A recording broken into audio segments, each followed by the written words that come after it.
أنا نمجمرة جزين إيش تي ماكينة زرع أخوه بهيوت بولبوس باجنة بولبوس باجن زرع أخو أنتي مخانا أخرد أنا هونيك الماكينة مخانا عن كفل تايك عارف أنتي مخانا ولا أخرد عنك عاد أبى العلابة لازم عرفنا أب حدا يرانشي جرجين مسوتونا أرانشي مصر أخو رسم بدكو أنا كعصي مثلنا جمرة جي عسك ديبو عاشيلون خلتنا زوم مسكينات ديبو عاشيلو تترافع يزنبرون عاشيلو كورد كله أبتنا يتا ميكروفون حتى مسرت زلا أبى حدا نجر أنت الوريتو تلتلا بالوريتو حجي مجمرة يستوعبنا ده لحد مني مجمرة يستوعب الله أتدرافع ريوا كدرف لنا بتاع ميكروفون مسكرة ريوا مصر آية درف مجمار سيلو أنت خوين الدرافع دونكيو درف دي جمر لولو أنت خوين قليلنا قالوا ناس نأوترح غيرنا وريتو شو ندحريت قصنا بر كرار نصوتنيو كرار نتصوت قصنا بر نابانا نابت مسرع نايتو موسيقى تأتي أنت خوين كدرف باقي تبرناس ملكة غيره خم زبلنا عك زرباي هيوت كبايل خبال فتاتيناتنا كلاتنا سنبيدنا مسرع أنا تلتليلا بهولاتنا سنبيدنا تتقعنا عند حياتك أسرع منا بس إحنا كونيني ونابينا هنكتسل بس درافاي مغرباء أبي نزاستيج موسيقى هذا الحقيقة سبب جزء اللي كبر الناس أساس درافاي مجمار جميل نويح مش تصاوتنا قال صوت سنة دقائق نويح كورة تصايدنا أنت سنة طابل لنا هنا تكي برزنا طابله وتفاتت كين شعوط درافاي وريدون حادثة وين ده هنكم إلا وأنت قلت أنت لا بيلنا خير سوى دي قلم تقول نبي حكي ذكر له درافاي كي تلقوا مخيطن كفوا إلى نحرك الكيلو ماشين دقي ما تحجنون نخص أبينا بيت فرد خيمة ما قلت هجي حاونا ودنا نشتي من ناتنا أقول أنت دقوم وده حشنا ويس ماشين AI بتصيف من حس أنت دقوم هنسا حجي أو قال كلهم ما يكونون يوزعوا أو أنت وعرى لا يزلوا قال درفتكن عبيدي ناتهم درف غد قام دس دي ولومنا لو زي كحد أنا ما يصور درفتي بمولون كم مجي من أسقى عن شرشة أزيزت نقوم سلا على خبر إزلن قال عينة سمعت زل أوشتي ناي صورة درفق سمع أبز سمع له جمر أبز بدلو نحد سمع عن سمعت أنت عاد فوق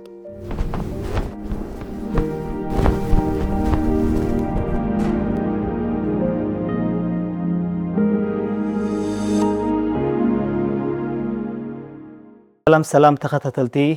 EMN channel كمي سنحكم نلومي مسموكور مزيكانيا بروفيشنال دانيان زخونة يوبيل مكيل عدوم قاشانا غيرنا لنا كتكاتاتولنا بأخبرتنا عدمنا متانا بكل خباصة شير لايك سبسكرايب بايتروسعنا بلنا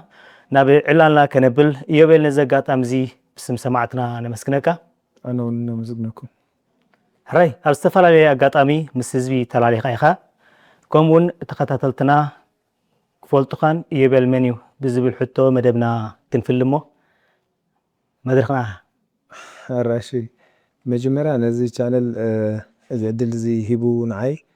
أبز مسيزبك الراخب زقبرة بلبي مسجن أنا بزوح عبز نقدر زقبر كون نقدر يلين جن بتاع عومي زقبر كون نقدر نيشتها أنت نيشتيك زي عينت متبع زي عينت باي تحت قبر لي مخالكم دقيم مي مسجن أنا يوبيل ميكيل بال كابوي ميكيل قبرو عدي قدام يوحنس بعد سران سلستن حملة شنج عدمين ثمانين سلستن أب عرارب سحل أب انداب دوز بهالبوتا توليده بدحرزي أب عرارب عبي مالتيو قرب قبيزة ريون حرنا تسنت مسكونة نسمرا متى بسمرا نمي حبار معسكر نيرنا كومون نسمرا تمليسنا هاي تمرتي جزيد ما أب قدما يكفلس مرا تمهيرا بيتمرت أسمود أب كراي سقع حمشاي بيتمرت مي حبار تمهيرا كشارشين شابعين أب بيتمرت ماي تمناي تمهيرا أب شامنا يسقع أسر تحت في الخاء أب بيتمرت إعماري تمهيرا أب عسى شدش زوري هاجر أقول كلت كأنا بسواري ده صبغ يبيل وانا نبزح مياتات مهانكا يفلتي بغلت عبيت عودتات جن زيادة فلت بدادنت كعس أجرن موزيكان نسخان نبسخا بمنتاي تفلتا ويكس وعات للي زي كلتي موياتات حق زربا كينوت موياتات مخانو ماسي تتزناق علو تحقوسلو كم هم زناق عونك توصلوا تخيل عينك موياتات سلزخونة أنا خلتي فوتو إيه بزخل لك بلكا قرب تحد بحال قبرني جن قلتي وازيد فوتو دزانا ما دز انجويز قبل دزانا قعلو زاني لود سرحلو موياي ناي اي تملست لي على زملس كلي ملسمو زيادة أنا حتى تيقصلي كسبت من لسلي كابدان النت الموسيقى عيناي تفتو مرس أنت تبال عيناي مرسك زي أون كملسان عيكور تخبرني حق زربا كلتيهم زبلك أيو أزيو تبق مويا أيو أزيو دست بالمويا أيو كلتيو كتسرحلو في الله فتي خا دلي خا أتخيو أنا دليس لذاته فتي سل تسرحلو بوني تسرحو كله تبون كابونا بوجنيش تي أنتي ماسي مفتاو كم زم عبلال معباي قال زي كونه عفت الدرجاتات أنا بتحيزو له قرب في انترناشنال لانيا قرب علي بالمخناتو انترناشنال لانيا مخان مالت أبال فيفا هون كان لها مالتي فيفا سي أبال كون كان لها مزجوب هذا سب كون كان لها هذا درجة زلا على درجة نايدان النت أب فيفا زلخا رخيب كان لها مالتي بس درجة موسيقات ديمنا يدلنا درجة ويتوقعزنا يدلنا درجة أو تحتبل مس كله ناتنا هونتات مالتي أبدان النت جن زيادة مستعلم نخوز عابيني كوس أجري محبر بحال فيفا أبو أبال مخاني أو زلا على درجة زحاس كسب بمخانيس قرب دان النت زلا على معركي مالتي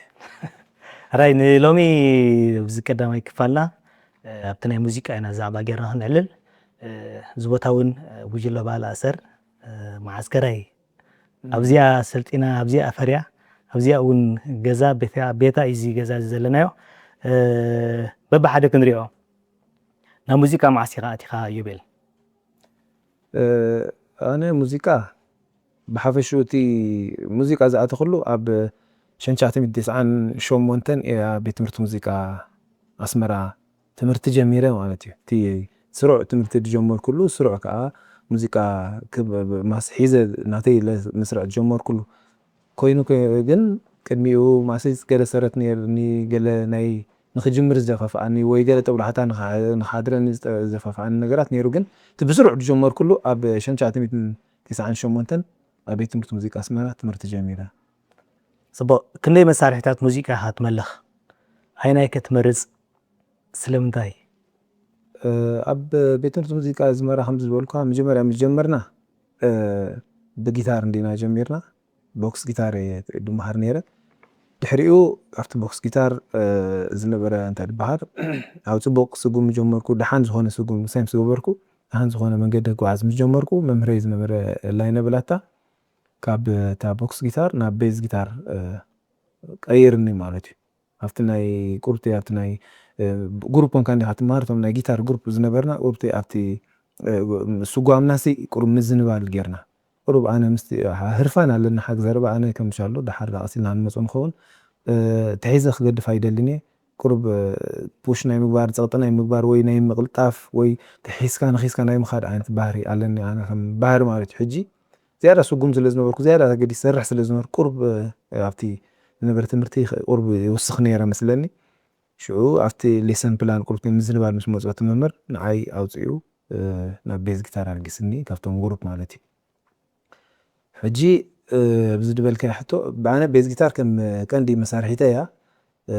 بوكس جيتار ويليد جيتار كا نفس يزخون عامي علني قال مسارحتين كساب جاي فتك بيز يخاد فوت سلازي بيز مراسكا سلت فوتواي هو مجمرة كو همز بلكاي مجمرة مرسكو عندي ممريو كابتال ليد جيتار نا بيز جيتار قيرين جبت مجمرة اورتي ميلان يري اور دس ايبلن قال دحار جن تاعت مجمرة كو اي فوتوني ها كمز بجليت بهرفان طرح تاعتهم بر تحستو توشتاوي انتاينت نايتي مسارحي اي فوتوني ها دحار اتي توشتو مسارحي كسرح مجمركو في كل نجا كفلت مجمركو جن نافتخوا متي مالتيو اجي على فوتو ابتعام سلازي بيز جيتار هاتفوتو مالتي هو اسكا غزين سنت كايو بتسعان شمونتني هاتو ملس الخاز لان زلها مو كميت ذكرت اوان شو عزنورو مهارانكا قلص لي صنيحكا تمتو مهارو مسخاز نبرو تمنسيت بحفشانه وقت بقى ما يذكرس بيت موسيقى هاك زربا ازيو طعم غزي نير شو بفرق شفت اني هاتمار اب اكاديم دهرانا ينغو خونغا بيت موسيقى نايم شت مار اب اكاديم نايم شت نحرا تمار كونغا بيت موسيقى ناين وي هاتمار انا حجي مست بيت مرتي نايم شت سلازنو بركو بيت موسيقى مزحت غزي ناين وي تجميره ما تخجمر كله حجي شعور أرجع خمس فاميلينا نيرنا حق ذاتهم بيت موسيقى زنبرنا تمهارو شعو أزيد صبق نيرو دحارتي هيوت نبعلو تم مهارنا عوز نبرو عزيهم توازيتي كم ممهرنا هم دل يكونس كم بقى هم عرفتنا هنا اليوم دينا بفلاي دايركتور نيرو نمسون حرو ممرحوري سوي دايركتور نيرو عزي توازايو كل عيب قليب لنا عنا تبوم مثلا نحفنا تنش دبلاس نحنجرون إن خد أو تكون شلو عرفتي نتعاوتينا نتعاوتنا عرفت راح يكون كانت بقى قال لك عشون تينا نتعاوت سفلالي صوتات نتعاوت تجي أزيو بقى عبد ديزيز تمرتي تخوين هات تمرتي أزيو سيريسيو أزيو مقرني راح أقدر مرة تبق هون هيوت نبيت موسيقى نحلفنا ስፖዋራይ የቤል ኣብ ሜዳ ዝፈልጡ ሰባት ንፀባ ኒዶ ካብ ክስተትዮ ከም ከበሮ ክትጥቀመሉ ይሰልጦ እዮም ዝብልሃ ነይሮሞ ሓቂ ድዩ ስለምንታይ ሃብኮም ትገብር ነርካ ወይ ካበይ ዝብገስገት መብገስ እዩ እዚ ዓይነት ድሌታት ወይ እንጥነት እዚ እዚ እቲ ናይ ሙዚቃ ድሌት ወይ ናይ ሙዚቃ ሞ እንታይ ይበሃል ዝምባለ ካብኡ ዝጅመር ካብ سهل معناتي أبتدأ بتولد كله عرب أبتدي جزيتي تناقشوا خلنا نحنا قرطي اللي بنقبل قرطي نقول بزاف جمرنا له جزء أبوي ولادي عين سوري سنكلي جاءت الناس سنكلان دا بدو هس لازم نبرنا نتوم سنكلان كانتهم على بويز نبورهم سفل عليه موياتات كسلت إنه سفل عليه زدلي موياتات معزنا وسام خولو تباهيلو بتي زنبر جنبار هذا موياتات وهو منيرو استفلاليه مالتي هجي ابويا قطامي جيتاريو دمهر نيرو ما سجي زغا هجي دي حدتكو حط هون دي ذكر كان بعلج دي اتي وانا جيتار ولا كمويا هجي مهاره بعلم يمسغير ما زي حتى اي ملسكو انا عادتكم كان هجي جن جيتار مهار نيرو هجي بوكس جيتار ندي نيرن هتن بوكس جيتار مهارو لن مش اطف غزيهم كهلا ما مدو متان مست واحد نيرن جن حانتي اب 3 اب 4 سبات غيرهم يهبوم هجي بست حادث سب 3 معلتو 4 معلت تقبر دحيت حدا وسدا 3 معلت 4 نافت نبل تا جيتار تزور نيرا تابوكس هجي ابزي ابوي كهرن كري خلخو قرب دلتنا موسيقى ነገር هسه اوشتي كاتو جمير ديسك لين جميرو قال ما دحريو مسانا اون فوتونا عاتم نيرم تمسون كلان حق زربا افتي دلاما مودول بوتا خا حدا كابتوم موسيقيات زفتنو زنبرو افتي دلاما مودول زنبرو بزمهارو زنبرو بوتا وسيدنا حدا مالتي هجي مس وسدني ابو درام كم زيا لايف درام تتخيل انيرا بتصاوت ولا نسوم بمهارو بلا مالتي انا عار يا زيا تسكت تصاوت فتن قليل وسيل فنيني اجي بيت عنجي تقدر مهرم غيره كر ما حكوا له علم متم سقع ميچرشو كمان عنا يلو مس مخار سقع زاب مالتي ازي امسر اخو اب غزانا خيده انت يقبر اتا بوكس جيتار كم زبلك قصال سلي زين رخبا افت مسبو يزلتلا غزي مسو يري أبوي كم زولكو عين سوس لسخون سلازيري إني نابقى لوز أكل كله خا سريع حزايا بدح رجعنا يا أخي أبو عرار بيزي أو خوينا أنت هرم ما يفلت إن جنسي لقر دم بلا أبوي بقول إن هرم مزري أيه أقوي خاف توتا أنا ده عبت مسكالو أتم سكولا أنت خيرلو تاب بوكس جيتار جن أنت يقبر نزاج جاس ذكر نزال لايف درام سلاد ذكر كمزن دبل كاين بالك نيدوديو تتانيكا كو ايذكرون حج صبان يرنا ندي حق زرا لا عقن صبان ست نيرنا كل عينت انت بان يرنا ندي بحرارب اجز ناي تانيكاتات قرصرات كم ناي صبان يرنا خاب نيدو برخ زبلي نوح زبلي تشمو بالك حجي ساي غبركو نعو كن اكيبتا زر اخو خمزا مسوسودن كغبرا زو علكو مسخا كدغما ولير انجت غير كرما ما حبل تسيل تصوت مالتي حجي كاب ذكران زين مالتي هجي صباح يقدفنا ينسيتينا هنا نستايون تمهرام كاتاني كاخا كمهرام ما يقدفنا مالتي مقصالي يا بسخطات والله اوفيس كازي زين قطرين كلا عرار ذكرك واو تاني كاخا خلهم عرار ذكر صبو ابو يصلي ويبلو خايم ابو صلي ويم زولخا ابوها موزيكا انت يصلوا يحضر لك بلك أبوي يسألين حق زلا حمزة خبلكات أنا حكو كدمي أوسي تذكرني وي كم طبل حتى وي كم زنبالة تذكرو ناي موسيقى نجر أي نجرنا تكورتها في اللي بخوتر جمر كل جدي أور جوبس كل جمر كله بقى مشان بقص يلس أبغى ناس بوكس جيتاريري عرارب مالتي هجي كم زنسر أخو بقى كم بنسنة كقديم كزرا خير نجر نايم حاز ونايم مدلاي وي لاي ناوجس كان نايم صعب بحر اللي مسلنا بحسابات زرعي أنا خا بقى قديم مسام سر أخو مسو ساعات يابل بي كسر حاجة مساليتي كوين الله رئيس بو بوكس جيتار بميدا نيرو እንታይ ተራ ተፃዊቱ ትብል እሳ መሰረት ዘኽተልን ፀንሓ ዕላል ሕጂ هو السوتا دي تي أب ميدا أب كل ملأ تي زنبر كالسي ناي سورة مالتيو بحال بحفش يوسي انتي ترى تصاويتو اجي انا خمزي لخمندسو خمان قالات حصرني ما نمسب كا يرتراو بفلاي ازي سرو تصاوتو ترى بحالي قليل ايكونن كذا بحجي خمان تي ناي شعو سفري برفتاس قا حجي خمان يسرح له جينا تي فرياس جينا اسكا حجي خمان يسرح له سورة عويتي سورة سبق اقاديليو اقاليسيو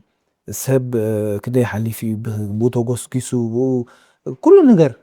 ولا ون عبرسي ابن علي نبرت على اون كندير عدن جنن زفتره عينت فريات ناي بحلي نيرو ازي بوكس جيتار زكا كم حنتي مسارحيتيا كم مقصلتا نايتي اب كله جنبارات اب كله تي واغا سراويت زنبر احدوتاتي بتين برغيدات دين فل سراوي ديو عبيت بحلي عباي بحلي زنبر غجله كم ناتو مقصلتا هايلو خا نايسن كلان غجله بحال سلس نبر نخوم يمتن بوكس ويك تنكالات مسارحيتات ببناتهم زمهارو نيرو مالتي ስለዚ بحافش بحانتي لنا فينا تسلا بحافش قنتي بحالي ويت سنة باب ويت فريات ناي سنة باب اب صورة معواتن اب صورة مكيادلتا عين تراني روس زي لا غطس قالت من حصل عيب ነገር ነይሩ صبو يبل كاميرا مساتكم ام حباري خنيركا ابو زمصاخم زنبرا غجلا بالتات بخمي تسكرن تايت قبل حتى لك هو مجمرة مس مصانا هذا عمت كل زهون ابزي ابس مراينا مدب حقونا نيرا دحريقن معسكر محبر ورينا تنسون كلان معسكر شعو مستزنبر الروسون سمعت نينات سنات مستزنبر هرفان خندي عمتات ابتات مبزات نيركا تمز عينت ناس او تخا هاجركا بيتكا حسكا بعلخا تم حدر هاجر كتلو توصع لك زي بلو كلوكا عب نغري شعو يردانو نخولنا عينبر حجي كوينا نتنا شعو زي خنبو خلخو بتاع عاب النجار حجي كم مرأينا زي استفلالي بمحدارات وينا استفلالي كبابيتات حزبي محبار نبتم سن كلام كزنا قلو بقى تصلم تصلنا يرتشعو مجمريا محبار كم عسكر زقومر لو غزينا الناس كلام معناتي شعو جلتات بحالنا دراما نيرن جلتات بحالنا ناي موسيقى نيرن اديتات بعلن بمحدارات تاكيدنو بكوبرة طرح جيران ملو معلت خنزي ناي مرعا جمرة حمزنا حجي ترى باند غير فمرعا خنت ناي قدم كوبرة طرح جيركا ون كتصاوتا نتم سنكران زو علالو غزي نيرو حجي انا دحاني حوس يب كمزيتات ابتنتن غجلتات بحال زمصا بفلاي تذكرنتن غجلتات ناي دراما لمصالو زنبرا غزي مستم تواساتي مستم دسرحو زنور او دارغام صوم يزوال متم كلتا معلت كيرم كلتا معلتي ولا فتنلقسي او تمعرفي او مسوم يزخيد بقى مسوم خيد مسوم علل انتي غبر ريوم قال كلكم ايت الزنباله دي تنايكم عينت ناي طب مدلاي دي ولا انتي ارداني كلم كن ددحريوم خيد ميل كابز تبغسه مسوم حانت دراما اريوم مسكودو ددحريوم طراز بسرعه نيرن نتا دسرحوا دراما كذكر يفتن كلهم توم كاركترز زنور ገጸ ባህሪያት ነብ በሐደና ጸሐፍኩ ዝዝወልዎ እናደጎንኩ ኣብ ጥራዝ ይሕዙ ታ ድራማ ደንብብኩ ሽዑ ይዝክራ ወጻሊ ካል ድራማ ጉጅለ ድራማ ምስ መጸትካ ናተኻኡ እንዳው ክጽሕፍ ጀሚረ ማለት ድሓር ብድሕርዚ ኣብ ራብዓይ ክፍሊ ኣብ ቤት ትምህርቲ ክዋሳ ዝኸድ ገሌሎን ሓት ነይሮም ኣብቲ ነበርና ቤት ትምህርቲ ማለት እዩ ኣብ ናይ መዓልትና ጽምት በቶም ቤት ትምህርቲ ምስቲ ዝነበርናይ ተዋስኦ ናይ ድራማ ሓላፊ ምስኡ ክሰርሕ ክእል ኢለ ኣትየ ተዋስኦ ክዋሳ ጀሚረ መጀመርያ ማለት ቅድሚ ድሕርና ጽነት ዝብለካ ነበርኩ ናይ ቦክስ ጊታር ኣብ ሳሕል ዝነበረ ድሕርና ጽነት ምስኣተና ግን ኣብ ማይ ሓባር መጀመርያ እቲ ናይ ሙዚቃ ነገር ክረኽቦ ይከኣልኩን ግን በዚ ናይ ዝግጅታት ድራማ ዝመጻና ዝነበራ ዝሓዘኒ ጦብላሕታ ወይ ድፊት ኣብቲ ቤት ትምህርቲ ኣብ ራብዓይ ክፍሊ ክዋሳ ኣብ ናይ መዓልትና ጽነት ክዋሳ ጀሚረ ድሕሪኡ ኣብ ናይ ሓምሻይ ክፍሊ ምንዕፅኦ እውን ተዋሲኤ ማለት እዚ ከም ዚሉ እቲ ናይ ድራማ ኦፍተይ ከምታ ጀማሚረ ነይሩ ማለት እዩ ድሕሪ እዚ ሓምሻይ ምስ ወዳእኩ ግን መስመርዐ መጽ ስለዚ እቲ ናይ ምሕባር ዝነበረ ጣዋላታ ናይ ዘንግጅለታት ድራማን ግጅለታት ባህልን ሲ ብኸምዚ ክገልጾ ይኽእል Down, down, down, down, down,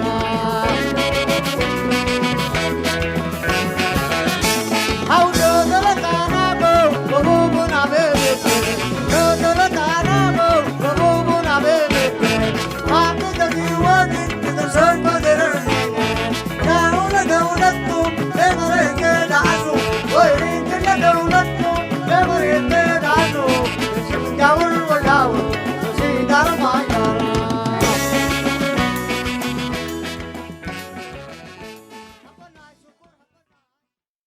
كم زخت على الإنسان حقا يبل بمحابر كلها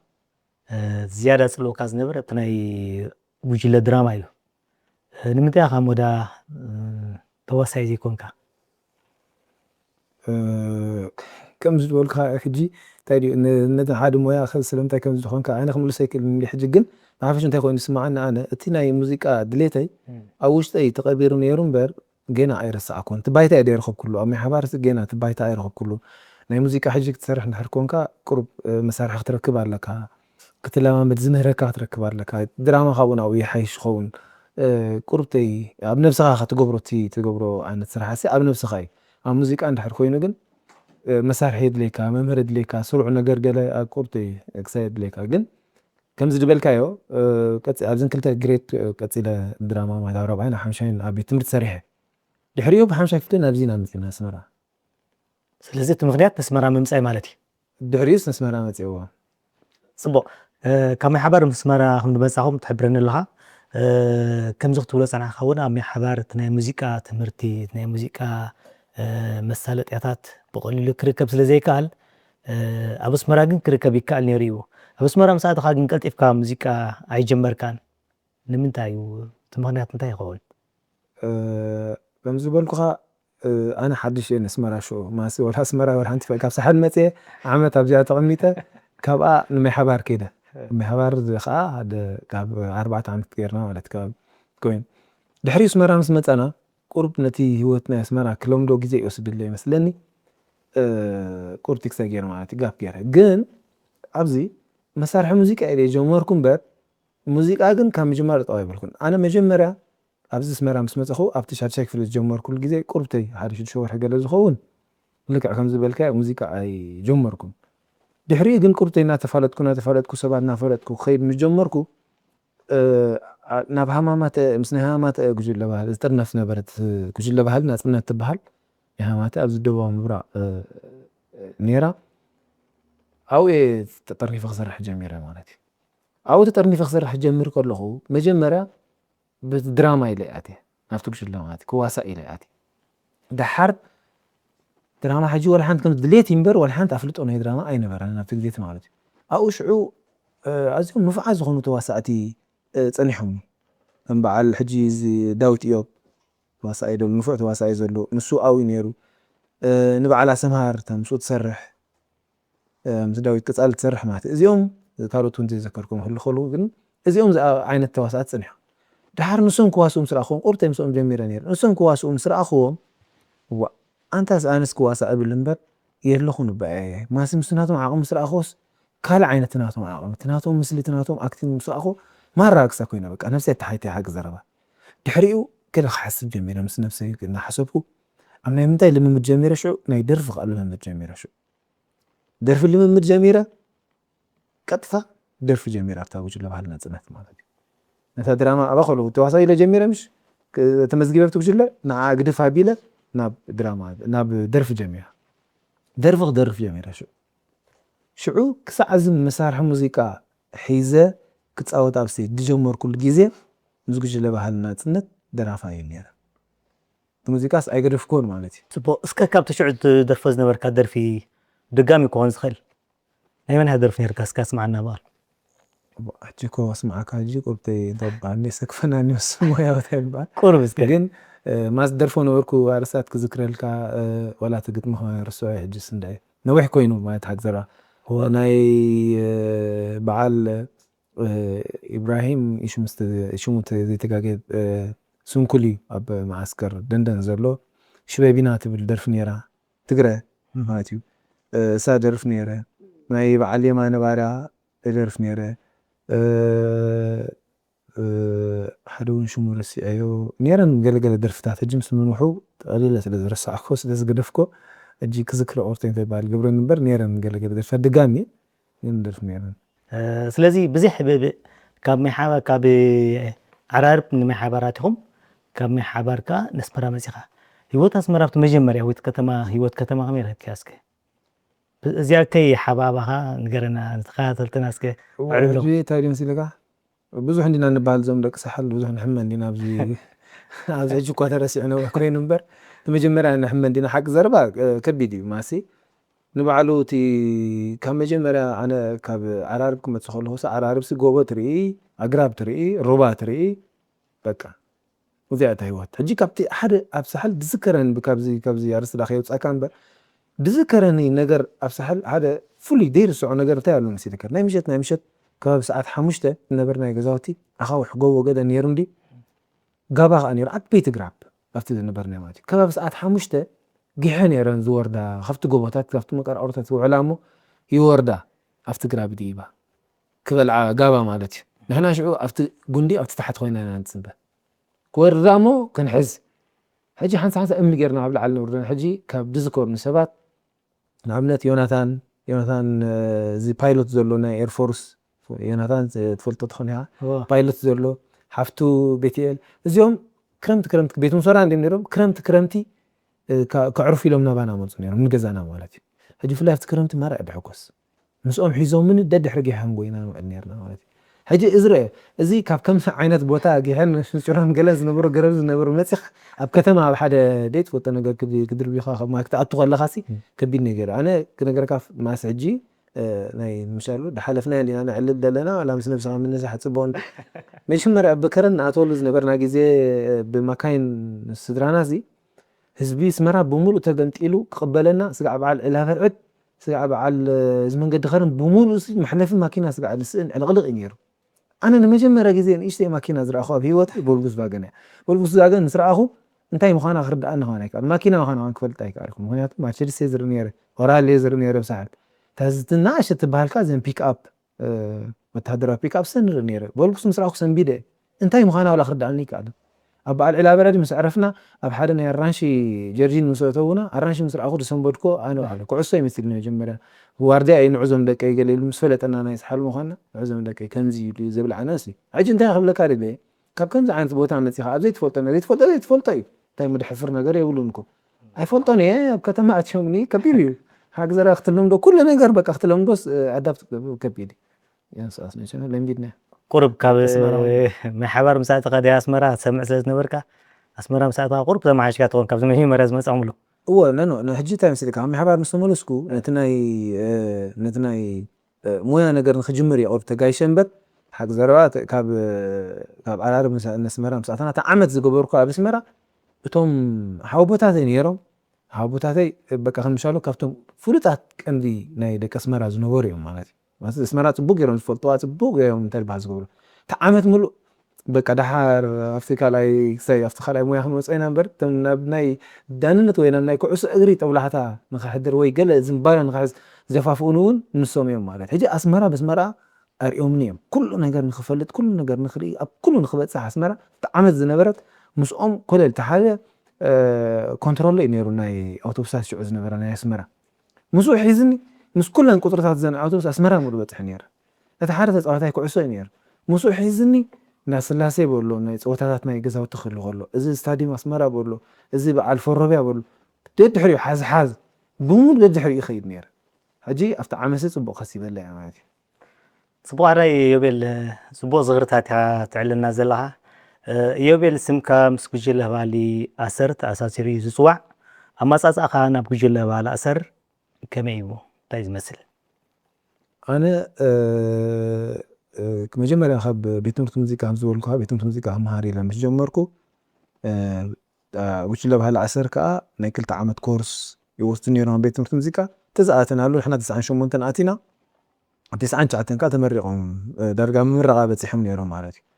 هجي أفتح أقاموت أو إنا تلالينا مس بجلو بهالعصر أسرت بهال وش اللي خمس اللون أو إنا فلتنا يا دحريو تمرتي قتلني يوم عارتي بدحرزي أنا نبغى جلو بهالعصر أبلش حامة تمرتي آتيه أبلش حامة تمرت كأت تخلوها بيتم موسيقى ممهران زنورو ممهر فتصوم يوحنس شامبل ممهر لاينة بلاتا ممهر يزنبرة كمون إساءة تصفو ناي مجلو على عصر حلفي إزنبرة بتجزيتي بزهم 3 سبات يوم كبيت موسيقى ناب وجلو على عصر نخمت ساجرهم تويعهم حزم نزومتو ناب وجلو على عصر تونين زهم 7 يوم مالتي زهم 7 يوم حجي أبزق زي خمت تخلوها أنا ناي نوتس ويتي ناي تمرت ناي موسيقى كان ببيزخ نيرن بل أباند آتيخا انتاي تتصاوت وانتاي تهرم أيفلتني نيره ሕጂ መጀመርያ ፈሪሐ ይኹም ምስ በሉ ድሓር ግን ኩሉ ባዕልና ንሕግዘካ ኢና ከምዚ ንገብር ኢና ድሓን ፅቡቅ ትርጉም ስለ ዘለኻስ ኣብዚ ጉጅለ እውን ድሓን ክተበርክት ትኽእል ኢኻ ዝብል ሓሳብ ሒዞም ተባን ምስ ገበሩ ኣብዚ ጉጅለ መፅአ ከም ዝብለካ ፀናሕኩ መጀመርያ ምስ ኣተኹ በዲህኒ ሓቂ ዘረባ ጉጅለ ባህሊ ኣሰር ምስ በሉ ሓንቲ ዘይፈልጥ መፅአ መሳርሕታት ፀወት ክእል ኖትስ ከንብብ ክእል ኖታታት ማለት ናይ መሳርሒ ሙዚቃ ኣብቲ ግዜ እቲ ናይ ኩሎም ዞም ፀዓዱ ናይ ባዓቦ ማርሊ ወሎ ሰሊን ዲዮን በሎ በዓት ካልኦት ነይሮም ናይ ጣልያን ደረፍቲ ዓበይቲ ደርፍታት ንፃወት ነርና ግን ኖት እናንበብና ኢና ሕጂ ናይ ዓድና ዓይነታት ፀወታ ከዓ ኖት እናንበብካ ኣይኮነን ብእዝንኻ ሰሚዕካ ትፃወቶ እዩ ሕጂ እናንበብኩ ክፃወት ክእል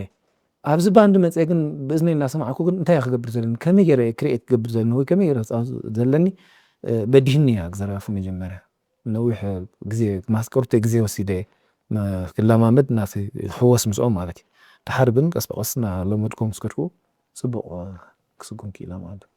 ፅቡቅ ራእይ ኣብ መላእ ዓለም ዝርከቡ ተኸታተልትና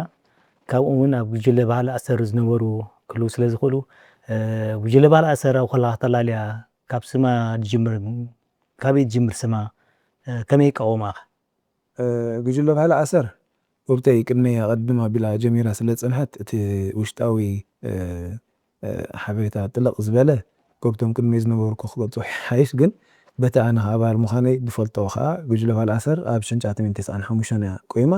ኣብ 1995 ክትቀወም ከላ ከዓ ካብ ኩለን ኣብያተ ትምህርቲ ናይ ኣስመራ ዝነበራ ኤሌመንታሪ ቤት ትምህርትታት ማለት እዩ ተመሪፆም ዘመርቲ ንክኾኑ ተባሂሎም እዮም ተመሪፆም እቶም ኣባላት ማለት እዩ ከም ናይ ሜዳ ማለት ቀያሕቲ ዕምበባ ተካእቲ ናይ እቶም ኣብ ስውራ ዝመፁ ቀያሕቲ ዕምበባ ናይ ሜዳ ዝነበሩ ናቶም ተካእቲ ንክኾኑ ተባሂሎም ከም ዘመርቲ ተባሂሎም እዮም ተመሪፆም ከምኡ ከዓ ዘመርቲ ኮይኖም ከዓ ሓደ ንኦም ኣላይኦም ዝነበረ መምህር ኢሳቅ ኣብርሃን ተዝተጋገ ዝነበረ ከዓ እሱ ሙዚቃ ፊዘርሞኒካ እናተፃወተ ንሶም እናዘመሩ እዮም ጀሚሮም ማለት ድሕሪኡ ከምዚ ገይሮም ከም ዘመርቲ ተጠርኒፎም ካብ 95 ስጋዕ 97 ይመስለኒ ምስ ከዱ ድሕሪኡ ሙዚቃ ደይመሃሩ ብደረጃ ባንድ ወይ ብደረጃ ጉጅለ ኮይኖም ክቆሙ ብኸምኡ ቆይሞም ከዓ ተካእቲ ናይቶም ብስውራ ዝመፁ ናይ ባህሊ ውድብ ዝበሃሉ ከም ንኣሽቱ ድሕሪ ናፅነት ዝፈርዩ ተካእቲ ተባሂሎም ከም ሓደ ሓንቲ ዓባይ ባንድ ክትቀውም ተባሂሉ ቤት ትምህርቲ ሙዚቃ ኣስመራ ኣትዮም ማለት እዩ ሕጂ ኣሰር ድሕራ ዝመፀት ሽም እያ እምበር ከም ዝብለካ ዘለኹ ሓሳብ ምስ ሓስበ ኣሰር ተካእቲ ናይቶም ዓበይቲ ኣያታትና ናይ ባህሊ ውድብ ዝነበሩ ንክትከውን ተባሂላ ኣሰር ተባሂላ ማለት እዩ እምበር ቅድሚኡ ቀያሕቲ ዕምበባ ዝበሃል ነይሩ እዛ ጉጅለ ከዓ ከም ዝበልካዮ ብዙሓት ዓበይቲ ብዙሓት ስሙያት ብዙሓት ኣዝዩ ክትረኽቦን ዘይትኽእል ፍርያትን ሰባትን ፍርያትን ዘፍርየት ጉጅለ እያ ዓባይ ጉጅለ ባህሊ እያ ዘይፈልጣ ሰብ ኮይኖም ሕጂ ኣነ ከላልዮም ንኩሉ ሰብ ይፈልጣ እዩ ግን ብዙሕ እንታይ ዝበሃል ዝገበረት እያ ጉጅለ እያ ገለ ዝኽርታትካ ጦብላሕታ ነዘከሮም ንኾን ምክንያቱ ኣብቲ ዝፃወትሉ ዝነበሩ ዝዓበይሉ ዝተመልመሉ ገዛ ኢና ዘለና መሳርሕታት እውን ክሰርሕ ሕጂ ኣሎ هو ቆርብተይቶም ቅድም ዝበሉ ጀመርቲ እዚ ቃወማ ምናልባት ክሕድሶም ክልፈውን ኣብቲ ሽዑ ግዜ መጀመርያ ክንጅምር ከለና እዚ ዕፅው ነይሩ ስቴጅ በዚ ነይሩ ኣባላት በዚና ኮፍ ንብል ነርና ሕጂ ናብዚና ንጥምት እዚኣ እታ ገዛናስ እዚኣ በቃ እዚኣ እዚ ውሽጡ ደሎ የለን እዚ በዚ ደሎ የለን እዚ ዕፅው ነይሩ ሓንቲ ሽማ ዕፅው በዚ መውፅኢት ነይራ በቃ እዚኣ እታ ክስክሰይና ኩላትና ብና ንርከብ ብሓንሳእ ሻሂን ሰቲ ብሓንሳእ ፀባ ንበፅበፅ ብሓንሳእ ብሽኮት ንበልዕ መቸም ኣብዚኣ እታ ኩሉ ኣባል ኣብዚኣ ፈርዩ እዛ ገዛ እዚኣ ኣብ ዓለም ሙሉእ ዘሎ ፋሕል ደሎ ውሽጢ ናብ ደገ ነው ማለት እዩ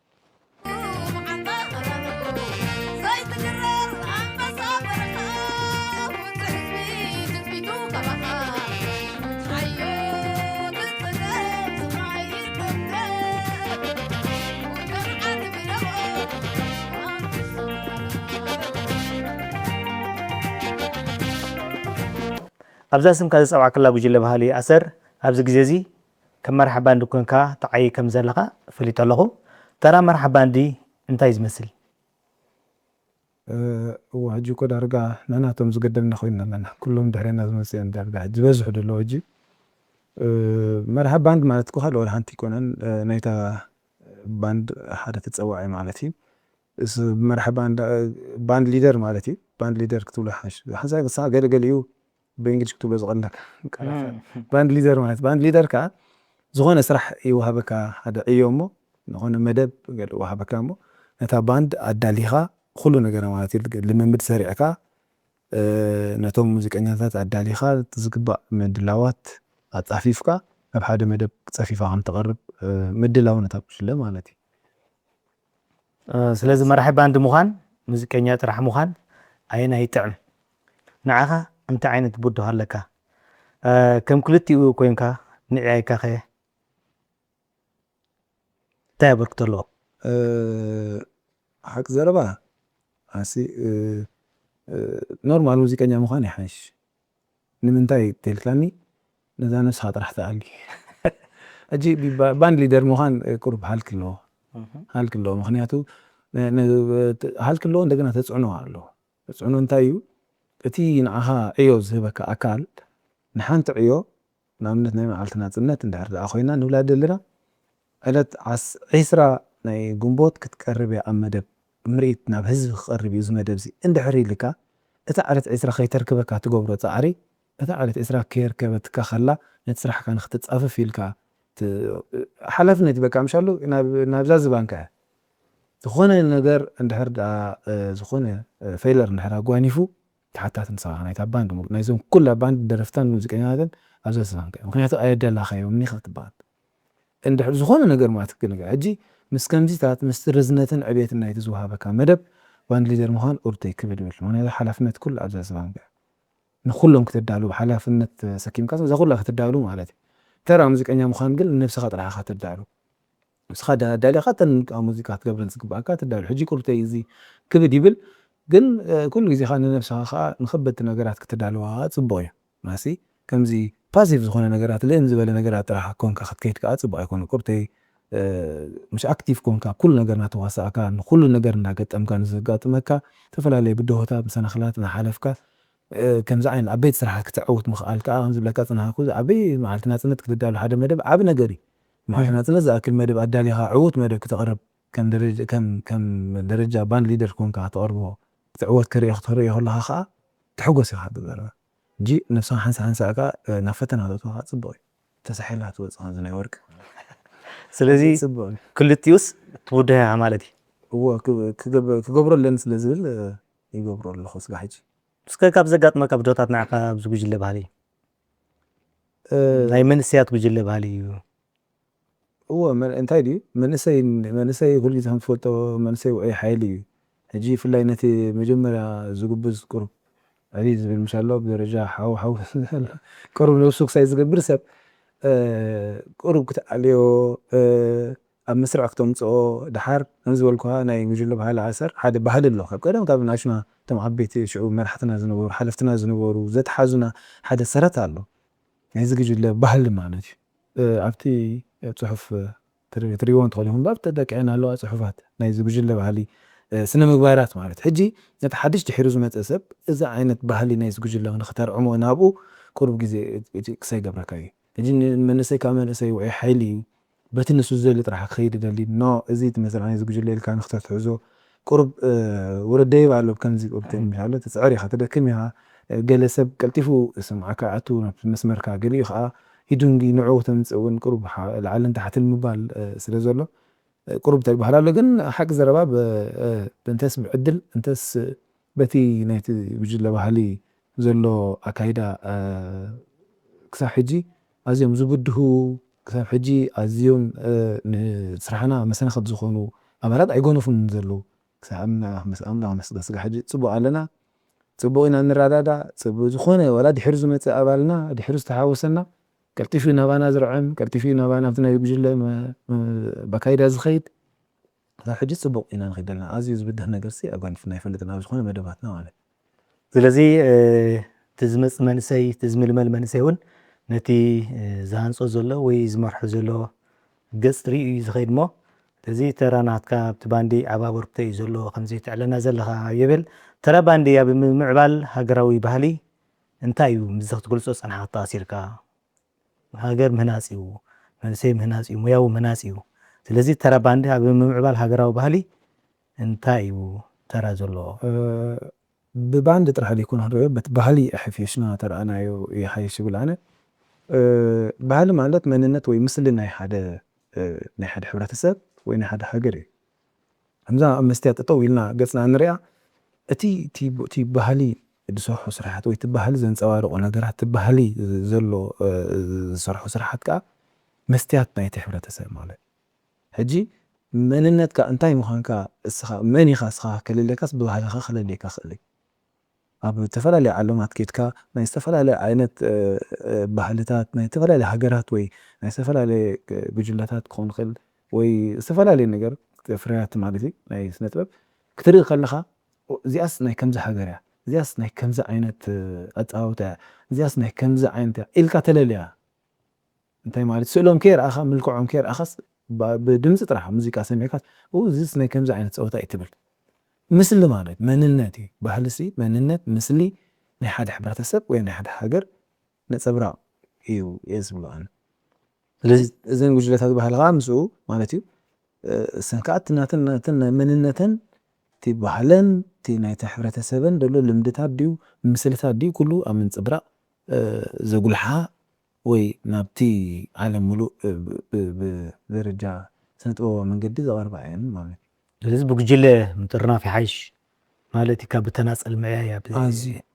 ኣዝዩ ስሙ ኣይረዓብን ከማን ተራ ባንድስ እዩ ማለት እዩ ኣብ ስቱድዮ ብዙሕ ኣይትነጥፍ ኒኻ ስለምንታይ ኣብ ስቱድዮ ምፅዋት ካብ ህያው ሙዚቃ ምፅዋት ከዓግተካ ይኽእል ድዩ እዚ ኩሉ ሓደ እዩ ማለት ኣብ ስቱድዮ ምፅዋትን ኣብ ህያው ሙዚቃ ወይ ኣብ ባንድ ምፅዋትን ኩሉ ሓደ እዩ ከምቲ ናይ ቀደም ወይ ከምቲ ልክዕ ክኾኑ ዘለዎ እንድሕር ዳኣ መፂና እኮ እዛ ባንድ ንላመዳ ዘለና ንሳ እያ ሓደ ደርፊ ክትሰርሕ ተኾንካ ሓደ ፍርያት ክትፍሪ ተኾንካ ወይ ወላ ኣብ ስቱድዮ ክትመልእ ተኾንካ ከምታ ብዓለም ሙሉእ ዝግበር ማለት እዩ ባንድ ትዳሎ እቶም መሳርሒታት ማለት እዩ ብሓንሳእ ኮንካ ሓደ ደርፊ ትሰርሕ ሓደ ዜማ መፅእ ነቲ ዜማ ከተህብትሞ ነናትክ በብቲ ግደኻ ማለት እዩ ቤዝ ብቤዙ ኪቦርድ ብኪቦርዱ ሊድ ብሊዱ በብቲ ናት ኩሉ መሳርሒታት ተዋሂድካ ነናትካ ክፋላት ኣቲኻ ትሰርሕ ማለት እዩ እዚ ሓበራዊ ስራሕ ማለት ናይ ባንድ ሽዑ ናብ ስቱድዮ ክትመልእ ተኾንካ ንስኻ ክትመልእ እታ ባንድ ኣብ ላይፍ ኮንካ ተላመድካ ከይድካ ናብታ ስቱድዮኻ ሪከርድ ትገብራ እዚ እቲ ክኾኖ ዘለዎ እቲ ባህሊ ወይ እቲ ኣሰራርሓ ናይ ሪከርዲንግ ማለት እዩ እቲ ዝኸበደ ኣብ ላይፍ ምፅዋት እንድዩ ምክንያቱ ኣብ ላይፍ ምፅዋት ጌጋ እንድሕር ተፃዊትካ እታ ጌጋ ብጌጋ ከይዳ ኣላ ማለት እዩ ምዕራይ ድበሃል የለ ምስትኽኻል ተመለስ ባ ዕርያ ባዚኣ ከምዛ ዝበሃል ነገር የለን ኩሉ ኣብ ሓንጎልካ ትሕዞ ኩሉ ብኢድካ ትሕዞ ተትሰርሕ ሓንሳ መጀመርያት ሙዚቃ ኩለን ተን ትፃወተን ዘለካ ፀወታታት ቁኑዕ ክትከደም ትክእል ኣለካ ነዚ ክትገብርካ ክትለማመድ ኣለካ ብስርዓት ብፅፉፍካ ክትሰርዖ ኣለካ ናቲ ሙዚቃ ማለት እዩ ኣብ ስቱድዮ ምስራሕ ግን ኣዝዩ ዝፎከሰ እዩ ዝቐለለ እዩ ማለት እዩ ካልእ ፀገም ሃልይዎ ኣይኮነን ምክንያቱ ኣብ ስቱድዮ ምፅዋት ነመላእካ ክትከይድ ከለካ ዓረኻኻ ትጋገ ትዕሪ ትምለስ ሎሚ መፂኡ ደሎ ሞ ናይ ቴክኖሎጂ ከዓ ሞ ኣዝዩ በቃ ናይ ማሲ ኣነ እኮ ናይ ትህኪት እየ ድብሎ ሶሪ ከምዚ ካልእ ከይመስል ትህኪት እዩ ምክንያቱ እናቆረፅካ መፅናዕቲ የለን ደርፊ ኣይተፅንዖን ኢኻ ኣይተፅዕረሉን ኢኻ ተምፅእ ሓደ ደርፊ ሎሚ ኮይኑ ዘሎ ሓደ ኪቦርድ ዝሰርሕ ሰብ እዩ ነዛ ሓንቲ ደርፊ ዝሰርሕ ኩላ ኣሬንጀር በሃል ነዚኣ ኩላ ደርፊ ይሰርሕ ንዑ ብትምችኦ ገይሩ ይሰርሕ ንዑ ብትምችኦ እቲ ናይ ብሎይን ዝበሃል ፓርትስ ወይ ብራስ ፓርትስ ንብሎ ባዕሉ ይሰርሓ እቲ ናይ ቤዝ ላይን ዝበሃል ስርሓት ባዕሉ ይሰርሖ እቲ ናይ ጊታር ጌል ፓርትስ ዝበሃል ባዕሉ ይሰርሖ ሓደ ሰብ ኪቦርዲስ ስርሑ ኣብቲ ስቱድዮ እትዋ ሳምፕል ገይሩ ይውፃእ ሽዑ ንስኻ ቤዝ ጊታሪስት ኮንካ ክትመልእ እንድሕር ከይድካ እታ እቲ ኪቦርዲስት ዝገበራ ድገማ ኢኻ ትበሃል ንስኻ ትደግማ ሓንቲ ክሬኤት ክትገብራ ይትኽእል ምህዛ ይትኽእል ሓድሽ ትኽእል ነገር የለን እንደዚ ሎም ዝስራሕ ሰብ እታ እሱ ዝሰርሓ ንዓ ከምታ ትገበራ ሰሚዕካ እናለቀብካ ትመልኣ ክትመልኦ ከለኻ ኢንትሮ ትሰምዓ ስምዕ እንተይብላ ድግም ማብልካ ትመልኣ ትቆርፃ ሴቭ ትገብራ ድሕሪኣ ደላ ቀዳሚ ዜማ ስምዓ ድግም ትብላ መልእ ተብላ እናለቀብካ ከምዚ እዚ ናይ ትክክል ስራሕ ስለዚ ፎክሰካ ዲኻ ኣብ ስቱድዮ እሱ ናይ ኣጋጣሚ ነገር ስለምንታይ ይሰርሕ ኣነ ሰሪሕ እኮ ወይ ከምቲ ዝለ ብዙሕ ኣይኮነን እምበር ሰሪሕ መስቶም መጀመርያ ሕጂ ንኣብነት መሳርሕትና ዝነበሩ ምሳና ዝዓበዩ ምሳና ኣብዚ ጉጅለ ዝፈረዩ ኩሎም በዓል ሮቤል በሎም በዓል ስዒድ በሎም በዓል ኣኽሊሉ በሎም በዓል እዞም ኩሎም ምሳና ዝነበሩ በዓል ናጎ በሎም ኩሎም እዚኦም መጀመርያ ምሳና ዝሰርሑ ዓበዩ ኣብ ናይ ኩሎም እኮ ሰሪሐ ኣብ ናይ ኩሎም እኮ ኣለን ደርፈ ዝስራሕኮ ገለታት ዘይሰራሕኩ ይኮንኩ دحار ግን ምስ ሕጂ ነዝና ኣብዘና መፀና ዝሓረዋይ ግዜ ግን ብዙሕ ኣይስራሕኩን ሕጂ ካብ ክሳይ ኣይኮነ ማለት እየ ካብ ምኽኣልን ዘይምኽኣልን ኣይኮነን ዝያዝት ናይ ባንድ ስራሕ ይዓቢ ይኸብድ ማለት እዩ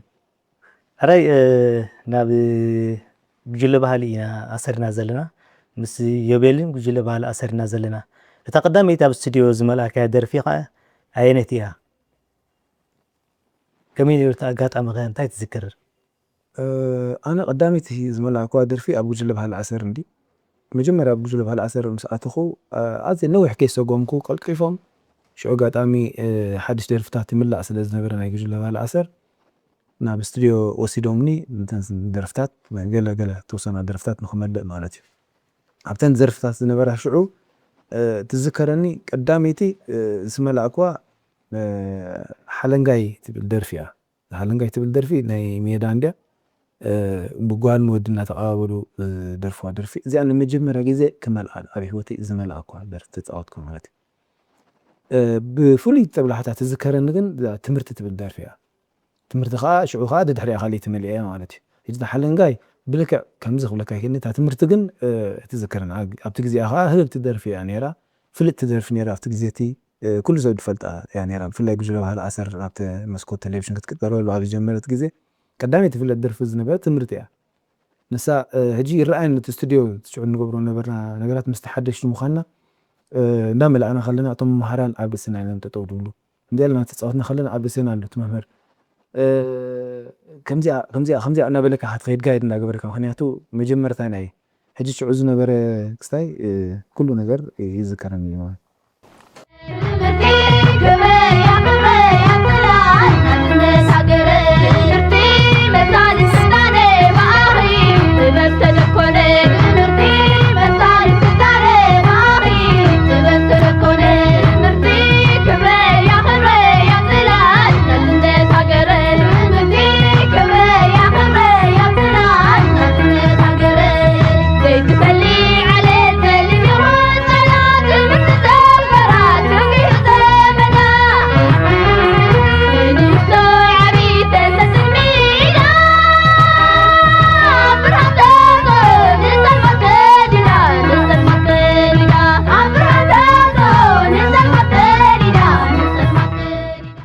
ሰደርፊ እዚኣ ናይ መን እያ እዚኣ ትምህርቲ እዛ ትምህርቲ ትብል ደርፊ ከከብ ግጥምታት ኣቁርብስካ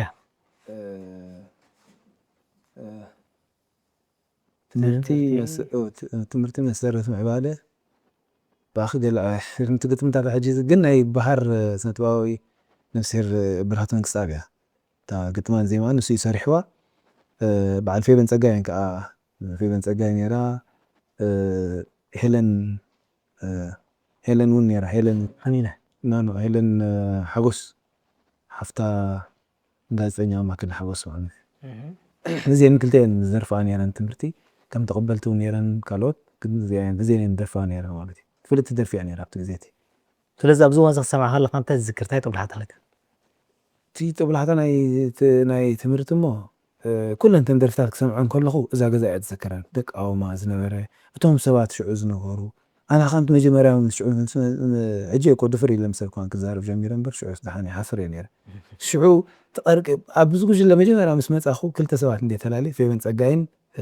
ልሊ ሃብተ ትበሃል ነይራ ተላሂት ዝነበረት ነዚአን መጀመርያ ተላለየን ፅቡቅ ገይረ ክዕለን ምስአን ጀሚረ ሰነን ዝያዳ ምሳይ ተቐርባ ነይረን ሕጂ ብሓደ ወገን ተፀጊዐ ስምዐ ነይረ ኣብዚ ተለይን ልክለማምድ እውን ክሰምዐን ነይረ ድሓር ከዓ ምስኦም ኮይና ክፃወተን ጀሚረ ሕጂ ክሪኦ ከለኹ ብፍላይ ኣብዚ ቴሌቭዥን ኤርትራ ክመፅእ ከሎ በቃ ትስማዓኒ ስምዒት ብዙሕ ነገር ሽዑ ዝነበሩ ዘየለዉ ኣለዉ ከም በዓል ተላሃይት መርሃዊት ገብሩ ሕጂ ብሂወት ብሰና ዘየላላ ካልኦት ኣብዚ ኣብዚ ውሽጢ ዓዲ ዘየለዉ ኣለዉ ካልእ ሃገራት ዘለዉ ኣብዚ ደለዉ ገሊኦም ኣለዉ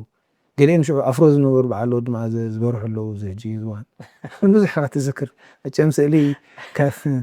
ገዛ ስታይል ባኒ ብዙሕ መልሰካ ንድሕሪት ብዙሕ ነገር ዘክረካ ካብቶም ኣለይቲ መድረክ ዝነበሩ ሽዑ ሓል መዝክር ብፍሉይ ኣለይቲ መድረክ እኮ ከምዚ ፍሉይ ወዲ መዓዘይ ነርና ዓለይ መድረክ እኮ መርሃዊ መዓዘ እንዲ ነይሩ እሱ ይደርፍ ነይሩ መድረክ ከዓ ይዓልም ነይሩ ማለት እዩ እሱ እዩ ነይሩ ከምዚ ሎሚ ጫማ ይሰቐል ኣላ ሕጂ ናብ ካልእ ሞያ ሽፍቲ ገይሩ ናብ ካሜራ ናብ ገለ ኣትዩ እምበር شعو درافين على مدرخ نير سبارة ذكرتاتك مس جوجل بعلا سريعة كتسمى غرسان يقامو بس مدرخ استأثر بزح في الساميتات الله كفولي تذكرون تي الله بقيشة ديو بلممت ديو جوجل بحالتات فلا يابزي ابني كل عامتها زنبرة بزح نطفتات ينيرو لذي أب بعزو مقيشة بنطفتات كلها بزح نقر زاقات أمو كبذكرو فولي تي الله تذكرون قرات اب كفايه بتعمي ماسي احب سنه تبقى في ستيج زغوان فكا قلبي يبلون ندو معات بزح نغرات زغوان فكا ግን ድሓን ትፅቡቕ ንዘክር ፍሉይ ካብቲ ማስ ካብቲ ዝዓበየ ጥብላሃታት ዘለዋ ኣነ ናይ ሃማደ እያ ኩሉ ግዜ ከማ ናብ ዝተፈላለዩ ኣጋጣሚታት ዝገልፃ ዝዝክራ ሃማደ ትብል ደርፊ ናይ ሰኢድ ብርሃኑ ዘቕረባ ማለት እዩ ኣብ ሚኒስትሪ ዜና ሃገር ሜዳ እያ ነይራ ሚኒስትሪ ዜና እዋ ኣብ ሚኒስትሪ ዜና ፈርቶ ሽዑ ግዜ ናይ ሃማደ ናይ መበል 20 ዓመት እዩ 2004 ወሓቀ ሽዑ ናይ ሃማደ ዝነበረ ኮንፈረንስ ውዒሉ ኣኼባታት ቀኒዩ ኢና ንሕና ከም መፀዊ መደብ ኣይ ቲንክ መፀዊ ወይ መኽፈቲ ነይሩት መደብ ኣብኡ ቀሪድና ሕጂ እውን ቀርብከናት ናትና መደባት ስነ ጥበባዊ ስራሓት ነዊሕ ነይሩ ድራማታት ነይሩ ከም ናይ ምውርራስ ናይ ካብ ኣደ ናብ ደቃ ገለ ዓይነት ናይ ምውርራስ ካብ እተን ዓበይቲ ተጋደልቲ ናብ ዝንኣሽቱ ዋርሳይ ድራማታት ነይሩ ደርፍታት ነይሩ ኣብ መጨረሻ ከዓ እታ ሃማደ ነይራ ሕጂ እቲ እዚ ክላይማክስ ምሻሉ ክብል ለጠቕን ኣነ ኣብ ሂወተይ ሰብ ምሻሉ ከምዚ ንሓደ ሰብ ፍጡር ሰብ ክበክ ፀኒሑ ክተስሕቆ ወይ ክስሕቅ ፀኒሑ ክተብክዮ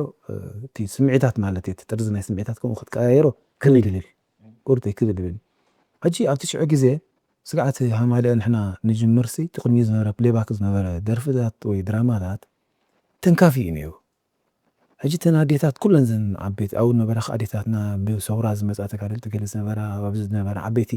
ብምሉአን ኣብኡ ኣብ ኣዝዩ በቃ ምሻሎ ዓሚቕ ዝኾነ ትዝታ ዓሚቕ ዝኾነ ናይቲ ቃልሲ ዝነበረ ዝኽሪ ድሓር እናሃርካ ናብ ዘን ዋርሳይ ከዓ ድሓርካ ኣርኪቡ ኣብ ከምኡ ዓይነት ድራማታት ዓሚቕ ዝኾነ ትዝታ እዩ ነይሩ ዳርጋ ዘይነበዐት ሰበይቲ ነበረት ናብላ ኣብቲ ቴሌቭዥን ክትሪእዎ ትኽእሉ ኢኹም ዝነበረ መደባ ዘይነበዐት ዳርጋ ኣይነበረትን ኩለን ነብዓ ነይረ ሕጂ ከምዚ ክነብዓ ከለዋ ኩሉ ፀጥ ኢሉ በቃ ቃዚን እዩ ነይሩ ኩሉ ሰብ ድሓር ኣብ ከምዚ ዓይነት ስምዒት ፀኒሐን ሃማደ ኢልና ደርፊ ምስ ጀመርናኻ ኣብ ከመይ ዓይነት ተሓዋስን ሳዕስዒትን ዳንኬራን ኣትዩ ከዓ ማንም ሰብ ርእይዎ በዓል ንስዒድ መፅኣ ሓንቲ ሰበይቲ ሓንቆፍቲ ስእሊ እንድሕር ሪኢኹማ ሓኒቓ ስጋዕ ቆቢዑ ዝወድቕ ገለ ትገብሩ ሰበይቲ ኣላ ኩሉ ሰብ ኣድዩ ድያ ገለ እዩ ዝብላከ ሰብ ብደገ ዝስምዖ ከላ ሕጂ እስካዕ ከምዚ ዓይነት ስምዒት ናይ ሰባት ክትቀያየር ምኽኣል ከቢድ ነገር ሕጂ ኣነ ከም ዝብለካ ዘለኹ ክበኪ ከቢድ ሰብ ህዝብን ዘን ኣዴታትና ክሪአን ፀኒሐ ንዓይ ብውሽጠይ ሕማቕ ክስምዓን ፀኒሐ ሽዑ ሃማደ ክንፃወት ምስ ጀመርና ተሲአን ሆ ክብላ ክትዕሳዕ ምስ ረኣኽዎን ኣነ ንባዕለይ ስምዒተይ ክዋፅኦ ይከኣልኩ እንታይ ይግብር ነይረ ከማን ኣነ ትርዳእ ሽዑ ንሕና ንባዕልና ዘሊልና ማለት እዩ ስጋዕ ሕጂ መለለይና ዝኾነ ጊታር ኣብ ላዕሊ ሰዒና ክንስዕስዕ ገለ ሕጂ ከም ሽዑ ዓይነት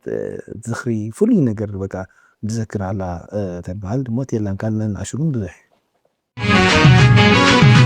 عاسي كسنين عاغن أمينة عاسي كسنين قالكن أمينة حمادة عود كل رئي وتسي بلا تدعلا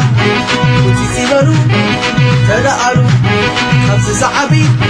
يلن عاسبي حمادة عود كل رئي وتسي بلا تدعلا وتسي بلو تدعلو عاسي كسينين عاغن أمينة عاسي كسينين قالكن أمينة رأي يبلا بمس مدرسة أثر بزح الساميتات كابزقاتهم ها أنت خطعلل نسالي حقا وحيدني منياتو هذه موسيقى عالم بزح عمتات غير كان صار أبغوس كواسات أب السفر اللي بعالات أب السفر اللي بوتاتات بمجاشات تنقص أسكا خمو سلازي تعقبلنا لغانا تقامي كي تعلنا أنا كي بزحكم يلندي تهان بعلك هذه صقم حد ጊዜ ከዓ መገሻ ንወፃ ሃገር ኣብ ዝገሽናሉ ተዓዲ ንብሎ ፍልሓን ሽሙ ብሓደ ስቴጅ ንፃወት ነርና ሕጂ ከምዚ ናይቲ ነይሩ ምሸቲ ነይሩ እናተፃወትና ሓደ ወዲ ዓሽክብል ደይቡ እጂ ዓሽክብል ደይቡ ዓሽሉ ንኩላትና ዞም ሙዚቀኛታት ደይቡ ዓሽሉ ተደራፋይ ዝነበረ እውን ዓሽሉ ክወርድ ከሎ ኣብታ ናይታ ማይክሮፎን ሓፂን መሰሪት ዘላ ኣብኣ ሓደ ነገር አንጠልጢሉ ወሪዱ ጠልጠል ኣቢሉ ወሪዱ ሕጂ መጀመርያ የስተውዓልና ኣላ ድሓር መን መጀመርያ ዝተውዒልላ እቲ ደራፋይ ርእይዋ ክደርፊ ኢሉ ናብታ ማይክሮፎን ምስ ቀረበ ርእይዋ ምስ ረኣያ ደርፊ ምጅማር ሲሉ እንታይ ኮይኑ ደራፋይ ዶንኪ እዩ ደርፊ ደይጅምር ዘሎ እንታይ ኮይኑ ገለ ኢልና ቃልቦናስ ናብኡ ጥራሕ ጌርና ማለት እዩ ሽዑ እንድሕሪት ቀስ ነበረ ክራር ንፃወት ነይሩ ክራር እናተፃወተ ቀስ ነበረ ናባና ናብቲ መስርዕ ናይቶም ሙዚቀኛታት ኣትዩ እንታይ ኮንካ ድረፍካ ገለ ተበልናያስ ምልክት ገይሩ ከም ዝብለና ድሓር ተረኣናያ ኣብታ ማይክሮፎን እንታይ ተንጠልጢላ ነይራ መሲልካ ልክዕ እዛ ቦምባ ኤፍ1 ልክዕ ኤፍ1 እዛ ቦምባ ኤፍ1 ሪኸላ ልክዕ ከም ኣብኣ ተንጠልጢላ ነይራ ዋ ሓቂ ዘረባ ህይወት ከባድ ክበሃል ፈታቲናትና ኩላትና ሰንቢድና ኢና ምስ ረኣናያ ጠልጠሊላ ብኩላትና ሰንቢድና ተፀጊዕና እንድሕሪት ስጋዕ መን ንቐፅሕና ካብኡ ንዮ ናበይና ክንቅፅል እቲ ደራፋይ መቕረባ ኣብዩ ነዛ ስቴጅ ሙዚቃ ትረሓኺ ሰብ ሕጂ ኢሉ ከበሮ እናሰምዐ ይስዕስዕ ደራፋይ ምጅማር ግን የለን ነዊሕ ምስ ተፃወትና ገለ ዝተወሰነ ደቃይቕ ነዊሕ ከይወረደ ተፃወትና እቶም ሰብና እጠው ኣቢልና ኢና ትኪ ብሩ ዝነበረ እጠው ኣቢልዋ ተፋተት ኮይኑ ሽዑ ደራፋይ ወሪዱ ሓደ ሰብ ጠው ኢልና እንታይ ኮንኩም ኢልና እንድዒ ገለ ጠልጠል ኣቢልና ከይዱ ዝወዲ ገለ ምተገ ናይ ብሓቂ ደካ ኣለኹ ኣበይ ሓዝናያ ንምበር ልክዕ ቦምባ ኤፍ1 እያ ትመስል ሽዑ ድሓር እንታይ ኮንኩም ገለ ኢልና እስከምዚ ከም ዝወሰድናዮ ብታሕቲ ሓደ መፅኡ ካብቶም ዘካይዱ ኣለይቲ ዝነበሩ ሽዑ ገለምታት ዝቕበሉና ዝነበሩ ሰሓቕ ሞይቲ እዩ እንታይ ገለ ንብለና ድሓር ኣውሪ ድምፂኡ ፈቲሑ ርእና መትሓዝ ናይ መፍትሐ ነይራ ግን ቅርፃ ከምዚኣ ኤፍ1 ትመስል እዚኣ ደፍራሓትና ማለት እዩ ካልእ ኣነ ከምዚ ምሻለ ክፃወት ከለኹ ደጓነፈና ማለት ክፃወት ከለኹ ኣነ ብዙሕ ከምዚ ድሓነ ብዙሕ ፍሽኽ ገለ ባህላ ኣይኮነ ብዙሕ ሰብ ሓሚኒ እንዲ ተኻፅው ጌልካ ገለ ትፃወት ገለ ይብለኒ ሕጂ እንታይ እዩ ተቓልቦ ኢናተይ ሙሉእ ናብቲ ድፃወቶ ዘለኹ ናብቲ ድሰርሖ ዘለኹ ስለዝሓስብ እየ ከምኡ ዝገብር ኣይዶን ነቲ ገፀይ ከዓ እንዳይፀዋግደ ወላ ከምኡ ሰገር ንኸውን እምበር ንዓይ ዳዓና ተላታተልትኻ ፈርታ ኾኑ ሕጂ ኣብ ከምኡ ከዓ ኣብዚ ቱር ንገብር ነርና ኣብዚ 2012 ኤሮጳ ሙሉእ 3 ወርሒ ሙሉእ ቱር ብድሆ ቱር ንገብር ነርና ሽዑ ግዜ ከዓ ከምኡ እቶም መንእሰያት ነይሮም እቶም ናይ ዋይፒኤፍ ዲጄ ኣካየድቲ ዝነበሩ ገለ ዓዲ ዓዲ እንዳኸዱ ገለ ከዓ ሰሓቕ ታንካ ዝስሕቕ ገሉ ሕጂ ፍሉይ ዝዝክረና ሓንቲ ነይራ ጓል ምስቶም ኣካየድቲ ዝነበረት ከስሓቐካ እያ ገለ ትብል ክላ እስኺ ተስሕቐኒ ገለ ብላ ከዓ ንኸገር ንካታ ዓሙሽ ኣብቲ ስቴጅ መፅያ ትመፅእ ብቅድሚት ትመፅእ ኢዳ ከምዚ ትብል ኣይርኣያን እየ ፈሊተ ስቕ ብልመሽ ሽዑ ከም ትብል ሰሓቕ ትብለኒ እዚኣ ካ ትዝከረኒ ማለት እዩ ካልእ ግን ካብዚ ደዓብያ ሓቂ ዘረባ መጀመርያ መገሻ ፍላይ ናይ ደገ ኣብ ስዑድያ እንዲና ጀሚርና ቀዳመይቲ 2005 መጀመርያ ዝገሽናሉና እሽቶ ከለና ስዑድያ ኢና ከይድና ስዑድያ ናይ ብሓቂ ተቐበልቲ ጋሽዮም ሽዑ ኣብ ውሽጥና ዘእትዎምና ጠብላሕታ ስጋሕቲ ፍፁም ግን ምስተይክእል መጀመርያና ምስ ምዃኑ እንደገና እተን ሽዑ ዝነበረ ኣዴታት ኣብኡ ናይ ብሓቂ ኣዴታት ልክዕ ከምዛ ከም ማህፀን ዝወፀና ኣዴታት ኤርትራውነት ሽዑ ኣርኤና ንሓቅዛ ኣዝየን ጥዑማት ኣዴታት ሰሐን ገዝአን ገዲፈን ምሳና ኣብቲ ሽዑ ኣብኡ ዘሕለፍናዮ ወርሒ ኣብ ርያድን ኣብ ጅዳን ምሳና ሂወተን ሓሊፎም ገለ ነገር ከይጎድለና ኣብቲ ገዛ ኣብ ምዝዋር ኮነ ኣብ ምብላዕ ኮነ ኣብ ምኽዳን ኮነ ኣብ ኩሉ ነገር ምሳና እናሰዓባ ኩሉ ነገር ዝገበራልና ማለት እዩ ዓብ ጠብላሕታ ኣለና ሓቂ ዘረባ ሽዑ ናይ ስዑድያ ኣዴታት ኩሉ እቲ ህዝቢ ናይ ስዑድያ ዝነበረ ኤርትራዊ ማለት እዩ ካብኡ ሓሊፉ ኪኖቲ ሙዚቃ ስራሕ ንሰርሖ ዝነበርና ኣብ ከምዚ መፃወቲታት ናይ ቆልዑ ገለ ምሳሉ ሰለሎ እዚ ኤሌክትሮኒክ ዝጋማጠል ገለ እንተገለ ኣሎ ሽዑ ከዓ ሕጂ ዘይላ ኣላከ ሽዑ ከም ሽዑ ስሒቕና ከም ሽዑ ሰንቢድና ከም ሽዑ ፈሪሕና ኩሉ ነገር በቃ ስጋዕ ገሊኦም ምስለና ዘዙ ነይሮም ገኒም ኣብ ሰማይ ከለዋተን ማሽናት ስጋዕ ኣውርድና ዝበሉ ነይሮም ገለ ኡይ ትብል ገለ ገሊኣ እንታይ ሞ ክነገረካ ይክእል ነይሮ መዓት ገሊኣ በቃ ኣነ ብዚ ንስድራይ ሓድጉ ክኸውን የደልን ኣነ ክጠፋእ ኣይደልን ኢላ ነቲ ማሽን ደርቢ ማይ ፈታኒ ሓቂ ዘረባ ሰንብደካ እንዲ ግን ትሽዑ እንታይ ትሽዑ ዝነበረ ሰሓቕ ትሽዑ ዝነበረ ዘረባታት ናይ ሰብ ትሽዑ ዝነበረ ዝተፈላለየ ነገር ናይ ሰብ ዓብ ጠብላሕታ ይሕድረልካ ኣብ ስቴጅ ደጓን ፈታ ነገር ግን እንታይ ጋጢሙ እዚ ናይ ስዑድያ ዝበልካዮ ኣብዚ ናይ እቲ ማሽናት ዓበይቲ እንዲ ከም ምሻሎ ቴሌቪዥን ሪኦ እዚ ናይ ቆልዑት መፃወቲ እንዲ اجي كم تاثر موت كفت بال تعلي هي ديبها او شو يفهم معها شو انا كل دايركشن هتقمط الحساب كل افكار تقمط الحساب هم سبت الحساب قلنا حنزه كلها هتقمط ጽቡቕ ጌርና እንድጓፃ ጎፃኻ ኣብ ጅባኻ ከማን ከምዚ ምሻሎ ሸበጥ ጌርካ ተኣቲኻ ሸበጥካ ይትቆፃፀሮ ይትኾነ ኣብ ጅባኻ ዝኾነ ንብረት እንዳር ሒዝካ ኣቲኻ ፍላይ ከም ቱታ ገለ እንድሕር ጌርካ ኣለኻ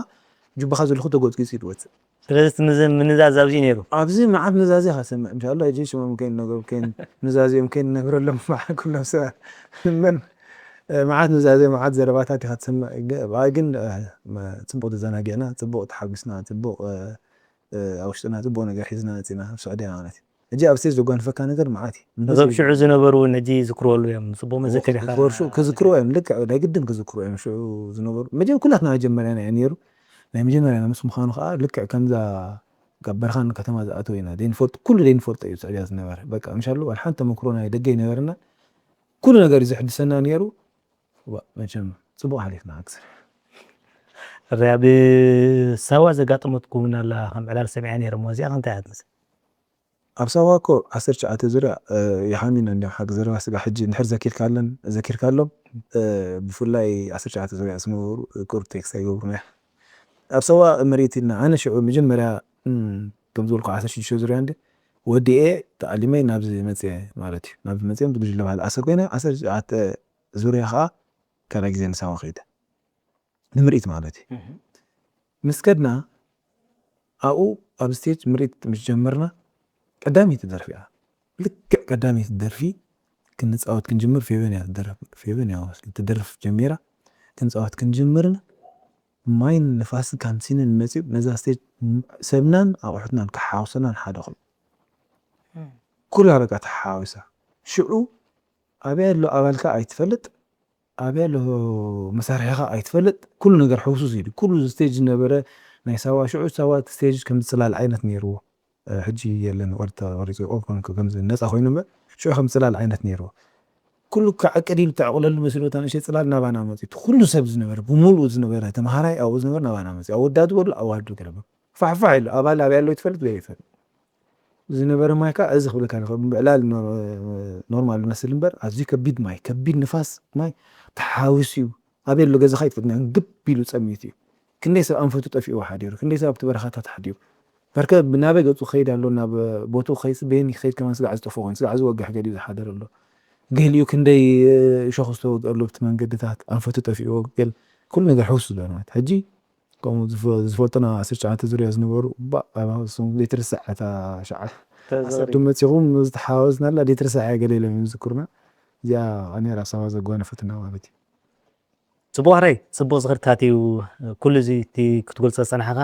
ኣብ ዝተፈላለዩ ቦታ ኮይኖም ዝከታተልዎ ዘለዉ ዝመደብና ፍሽኽ ብለሉ እዮም ምክንያቱ ነፍሲ ወከፍ ዝነበረሉ ዝኽሪ ኢኻ ተዘክር ዘለኻ እሞ ፅቡቕ ዝኽርታት እዩ ናብ ዕላልና ክንቅፅል ቤዝ ጊታር ኣብ ትገርፈሉ ኣብ ቀጢን ስልኪ ኣያርምን እዮም ዝብሉኻ እሞ ስለምንታይ እዩ እታ ብቐንዲ ትልል ዘለኻ መሳርሒትካ ምሳኻ እያ ዘላ መስለኒ ካብ መሰረቱ ካብቲ ኣመሃራ ካብቶም ልመሃሩኻ ወይ ካብቶም ሰረደ ዝሓዙኻ ሰባት እዩ ድጅምር ናትካ ስታይል ወይ ናትካ ኣፃወታ ሜላ ወይ ድሌታት ማለት እዩ ፃወት ከለኻ ኣነ ካብኡ ክምህሩን ከለዉ እቶም መምሃራነይ ኩሉ ኣብዚ ዝያዳ ሓፊስ ኣብ ቤዝ ማለት እዩ ቤዝ ማለት መሰረት ማለት እንዲ መንፀፍ ናይ ሓደ ሙዚቃ ማለት እዩ እጅግ ተንፅፍ ትኾንካ ከዓ ዝያዳ ተሓፊስ ክትፃወት ትግደናትካ ማለት እዩ ሕጂ ቤዝ ጊታር ካብ መሰረቱ ከዓ ነቲ ሎው ፍሪኩንሲ ዝበሃል ታሕተዋይ ድምፂ ንክትሽፍን ኢላ ዝተፈጥረት መሳርሒ ከም ተፈጥሮ ናታ ማለት እዩ ሕጂ ከምዚ ጃም ምሻሎ ምትሕንፋፅ ናይ መሳርሒታት ክጓንፍ የብሎን ኣብ ሓደ ሙዚቃ ነናትካ ግደ ክትፃወት ክትክእል ኣለካ ጊታር እንድሕር ሓፊስ ገይሩ ዝፃወት ኣሎ ኮይኑ ኣብቲ ናተይ ፍሪኩንሲ እንድሕር ዝወርድ ኣሎ ኮይኑ እንታሕት ናብቲ ሎው ማለት እዩ ኣነ እንታይ ኣፃወት ኣነ ንሱን ክልቴና ተሓዋዊስና ከምዚ ጃም ክንፈጥር ኢና ምትሕንፋፅ ክንፈጥር ኢና ሰብም ከለሊልና ይግኒ ረብሻ ክመፅእ እዩ ኣነ ኣብዚ ቀጢን እንድሕር ኣብ ታሕቲ ልታት ቀጢን እንድሕር ፃወት ኣለኹ ኮይነ ኣብ ገለገለ ገይፉ ከፋላት ኮ ትፃወት ኢኻ ኩሉ ተጠቕሊልካ ይፃወትን ማለት ኣይኮን ግን ኣብኡ ዝበዝሑ ፆታት እንድሕር ፃወት ኣለኹ ኮይነ ቀጠንቲ ክበዚሑ ምስ ጊታር ቀጢን እናፃወቱ እጃም ኣብቲ ናቱ ቦታ ኣትያ ክፍጠር ሕጂ ኩሉ ዓይነት ምትሕንፋፅ ክፍጠር እዩ ናይ ስራሕ ምክፋል ክህልወካ ኣለዎ ሓደ ሙዚቃ ማለት ነናትካ ክፋል ቤዝ እንታይ ክትሽፍን ዘለካ ነናትካ ግደ ኣለካ ሕጂ ከምኡ ስለዝኾነ أفتك مهارو كله خاء بيكون تلزكا بخومو مهرم سلازة حزوني أنا أبتي لو زغم فريكانس ويا تحس دول أنت تعوضه كتعوضي زمرت كتم زبالة أي فتمة بناتي بحري مالتي قوم خاء بخام تي تفوتر تي ما بقول نيتا بنصارحتون كومو كوينس بزرقوي كومو سلازم بقول سلازة مهاركو خاء جادا بخوم يتصرف مالك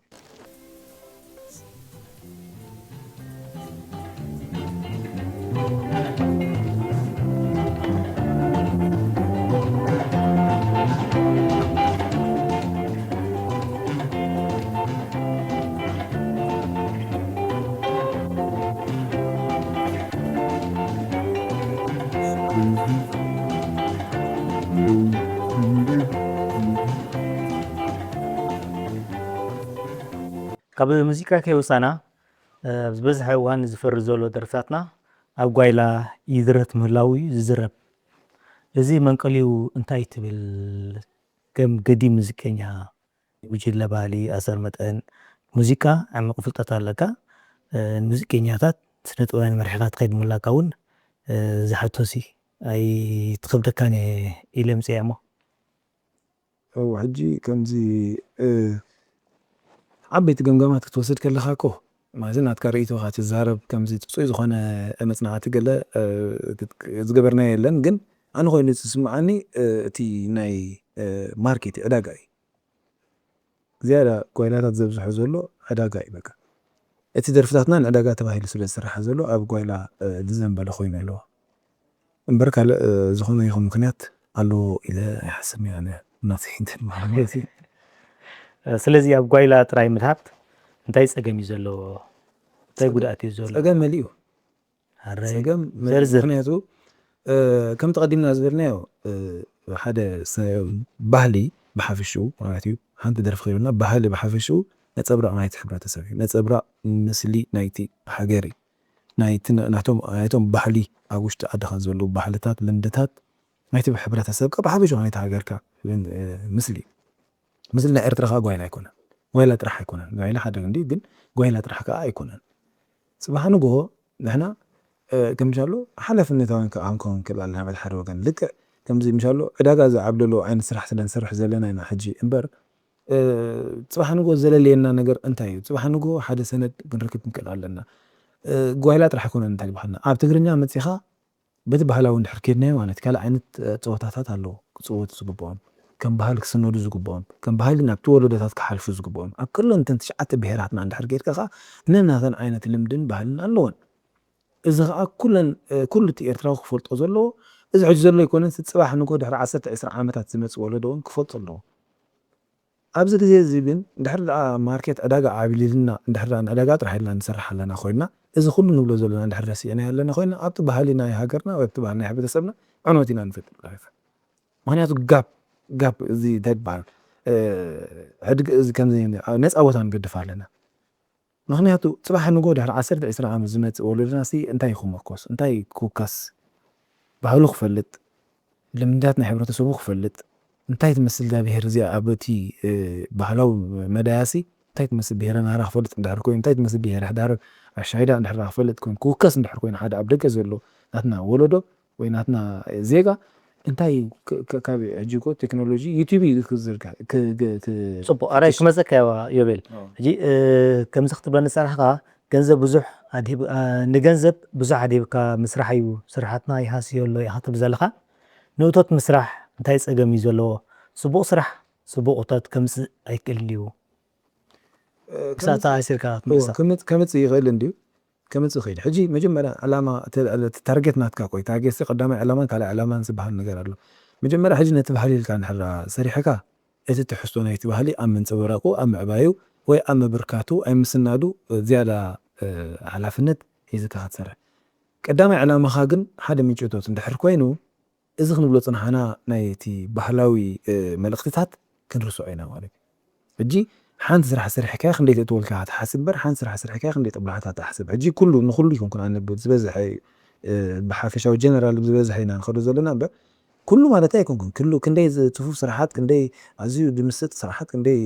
ዓበይቲ ስራሓት እውን ስራሕ ኣይኮን እቲ ዝበዝሐ ግን ከምዚ ክብለካ ዘለኹ እዩ ሕጂ كل جزء نحنا نتناتنا مثلي اندحر دقا نرسو خوينا بعيني كوميرشال وعيني عداقة رئينا طرح عند حالة فرياتنا نسرح لنا خوينا عنوت نفتر علينا كوم سل سرح زلو خا عنوت تفتر على صباح نقو سند كوم زخد صباح نقو نزيناتنا بحلين لمدن نزو كله ناتنا مثلي كلال الزخل حد السند وي حد تدبال عين قدفنا علينا أمزو بلاك أصلا حكو حد دقز نبر زيغانا حد نيش ولا ቤት ትምህርቱ ወይ ኣብናቱ ቤት ትምህርቱ ወላ ብዝኾነ ምስም ጻዕዱ ክምሃር ከሎ ሃገርካ በዩ ባቅ ኤርትራ እንታይ ዓይነት ባህላዊ ፀወታታት ኣለዋ ኢሎም ድሕሪ ሓቲቶሞ ኣብ ዩቲብ ኣትዩ ክደሊ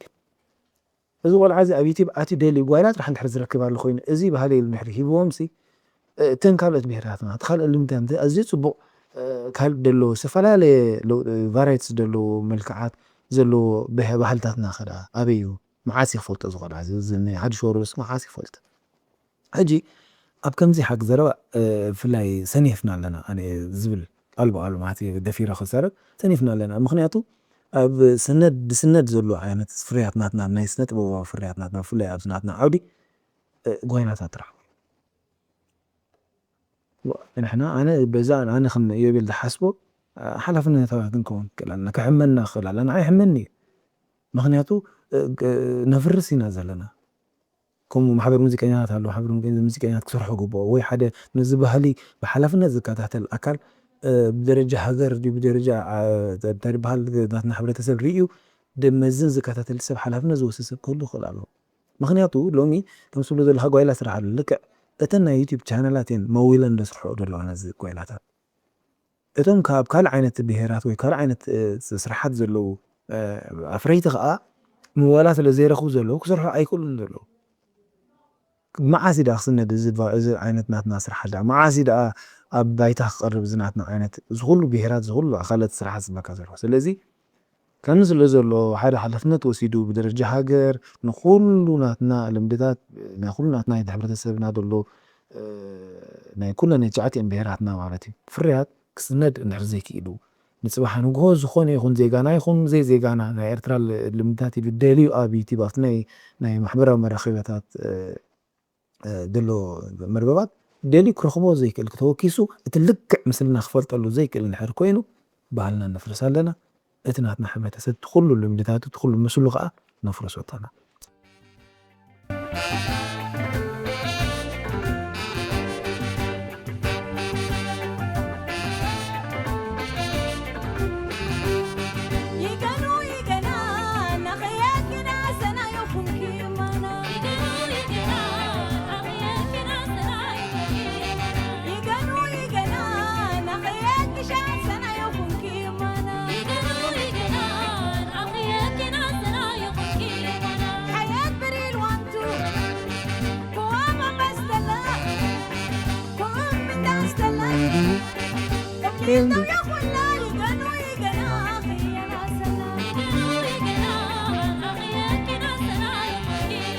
يبل مزي كتقول صوص أنا حقا تأساسي رز غيريو درجة مزيكا حقرنا أمنتاي درجة لو تبل سوقمنا لون زي سوقمنا لون كفالات أمنتاي قتبل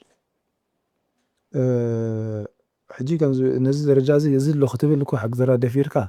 قال مثلا عطت تقبر عليك قال مش هقول له عمق ولا مثلا حتى كيركا إذن كتبل تفضلي خا ماسكو متكبر عليك ملك نحكينه حافش أو تكمجمون نحكين كاجل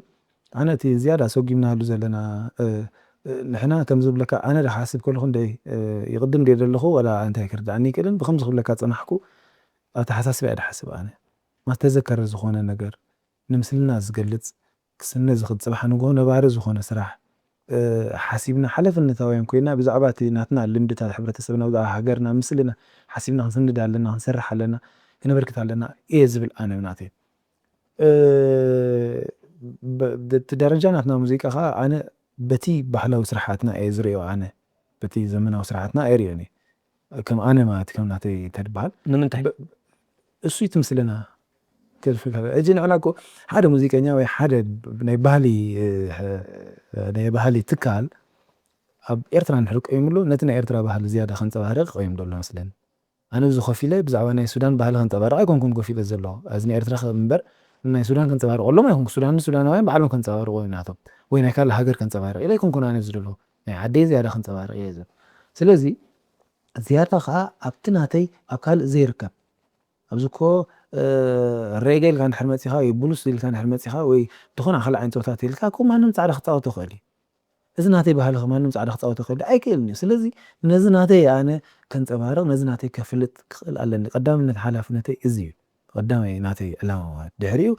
ነቲ ናይ ካልእ ተደጎምኩ ከም ካልኣዊ ክሪኦ ይኽእል ኣለኒ መጀመርያ ግን እዚ ስርሐይ ሕጂ ብደረጃ ከምዚ ቁሩብ ደኺምና ኣለና እየ ዝብል ምክንያቱ ኣነ ንባዕለይ ኣብ ዝገሸሉ ግዜ ብዙሕ ግዜ ብስፖርት ገይሸ ብሙዚቃ እውን ገይሸ ኣብ ዝገሸሉ ግዜ ኣብ ዩቲብ ደልየ ዝኾነ ከም ስራሕ ኣብ ትልሂታት ኣብ ገለ እውን ነጥፍ ነይሮም ሕጂ ንኸምኡ ክኾነኒ ዝኽእል መወከሲ ክኾነኒ ዝኽእል ኢለ ኣብ ዩቲብ ደልየ ኣብ ዝደልየሉ ግዜ ኣይረክብኒ ጓይላ እውን እኮ ሕጂ እውን እኮ ትልክዕ ጓይላ እውን ኣሎ ክንብሎ ናይ ክልና ጓይላ ብዙሕ ይፈሪ ኣሎ ንብለ ኣለና ሓራይ ፅቡቕ እቲ ኣብቲ ሕጂ ዘሎ ጓይላታት ዝግበረሉ ትልሂታት ትልክዕ ናይ ብሓቂ ጓይላ ድዩ ናይ ብሓቂ ናይ ትግርኛ ባህልና ጓይላ ድዩ ኣይኮነን ከም መወከሲ ክኾነካ ድዩ ከም ባህሊ እዚ ናትና ባህሊ ኢልካ ናብ ሓደ ካልእ ዓይነት ሕብረተሰብ ወይ ናብ ሓደ ፍሉይ መደብ ክተቕርቦ የድፍረካ ድዩ ኣይኮነን ኣየድፍረካን ሕጂ ይደሊ ኣነ ኣብ ዩቲብ እስከ ናይ ብሄር ከምዚ እንታይ ረክብ ክኸውን ኢለ ደልየ ኣብ ከምዚ ሕጂ ደኺምና ኣለና ሓቂ ዘረባ ወላ ስእልታት ኳ ዳዚ ንረክብ ወላ ክንደይ ተምሃሮ እኮ ይሓቱና እዮም ሓንሳሓንሳ ናይ ከምዚ ብሄር ስእሊ ምፃለይ ካብ ኢንተርኔት ኣእቲኻ ናይ ከምዚ ብሄር ስእሊ ምፃለይ ናይ ከምዚ ብሄር ስልማት ምፃለይ ናይ ዝተመርዓውን ናይ ዘይተመርዓውን ናይ ዓበይትና ገለ ይብሉካ እኮ እዮም ኣብዚ ዩቲብ ሃሰው ትብል እሞ ኣዝየን ድሩታት ዝኾና ስእሊ ኣለዋ ወላ ስእሊ ደረቕ እየ ድብለካ ዘለኹ ሕጂ ከምዚ ኣብቲ ናትና ሙዚቃ ቁሩብ ከምቲ ግባእ ክንስጉሞ ዝግባኣና ኣይስጉምና ኣብ ምንታይ ሰጊምና ተልካኒ ኣብ ውልቃዊ ዓቕሚ ሰጊምና ኢና ሓቂ ዘረባ ሎሚ ዘለዉ ሙዚቀኛታት ትሪኦም ከለካ ኣዝዮም ንፉዓት ሙዚቀኛታት ኣለዉ ንኣሽ ድፈርዩ ዘሎ መራ ንፉዓት ኣብ ኩሉ ዓይነት መሳርሒታት ንፉዓት ወላ ኣብቲ ባህላዊ መሳርሒታትና ኣብ በዓል ክራር ኣብ በዓል ዋጣ እንድሕር መፂኻ ወላ በዓል ከበሮታት ንፉዓት ንኣሹ መንእሰያት ሙዚቀኛታት ኣለዉ ኣዝዮም ንፉዓት ኣብዚ ሰጊምና ኢና ሓቂ ዘረባ ብሙዚቀኛታት ኤርትራ ከላቕልካ እያ ንፉዓት ወላ ብብቕዓቶም ሪኢኻ ማለት እዩ በቲ ክነፍርዮ ዝግባኣና በቲ ንባህልና ንሕብረተሰብናን ነቲ ምስሊ ናይ ሃገርና ዝገልፅ ሰነዳዊ ክንስንዶ ዝግባኣና ኣብቲ ናይ ማሕበራዊ መራኸቢታት ኣብቲ በዓል ዩቲብ ኣብ ዓልገ ዝበሃል ክንስንዶ ዝግባኣና ግን ኣይስነድ ቁሩብ ደኽሚ ኢልና ኣለና ይብላና ናተይ ሕራይ ዮቤል ዕላልና ቀፃሊ ዘሎ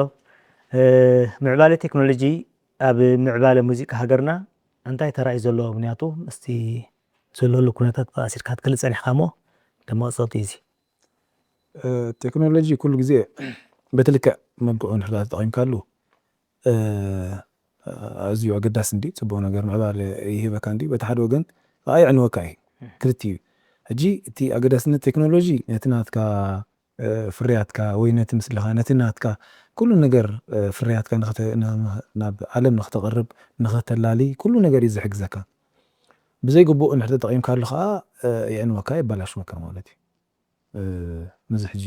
በፂሕዎ ዘሎ ደረጃ ናይ ቴክኖሎጂ ማለት እዩ ሕጂ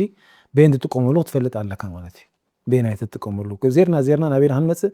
ሓላፍነታዊ ዲኻ ንስኻ ኣይ ሓላፍነታዊ ዲኻ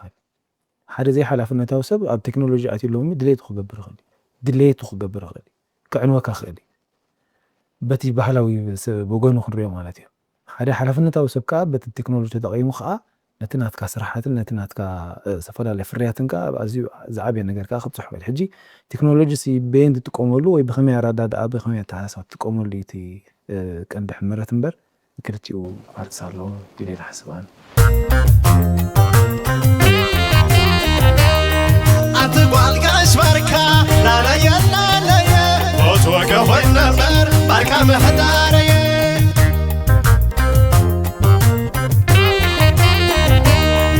ኣትጓል ደብበየ ላለየ ሞትወከ ኾይ ነበር መደብ ምሕዳረየ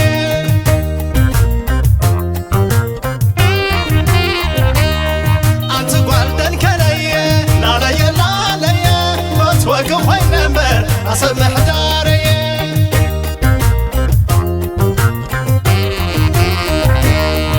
ኣትጓል ሰምሃረየ ላለየ ሞትወከ ኾይ ነበር ኣሰብ ምሕዳረየ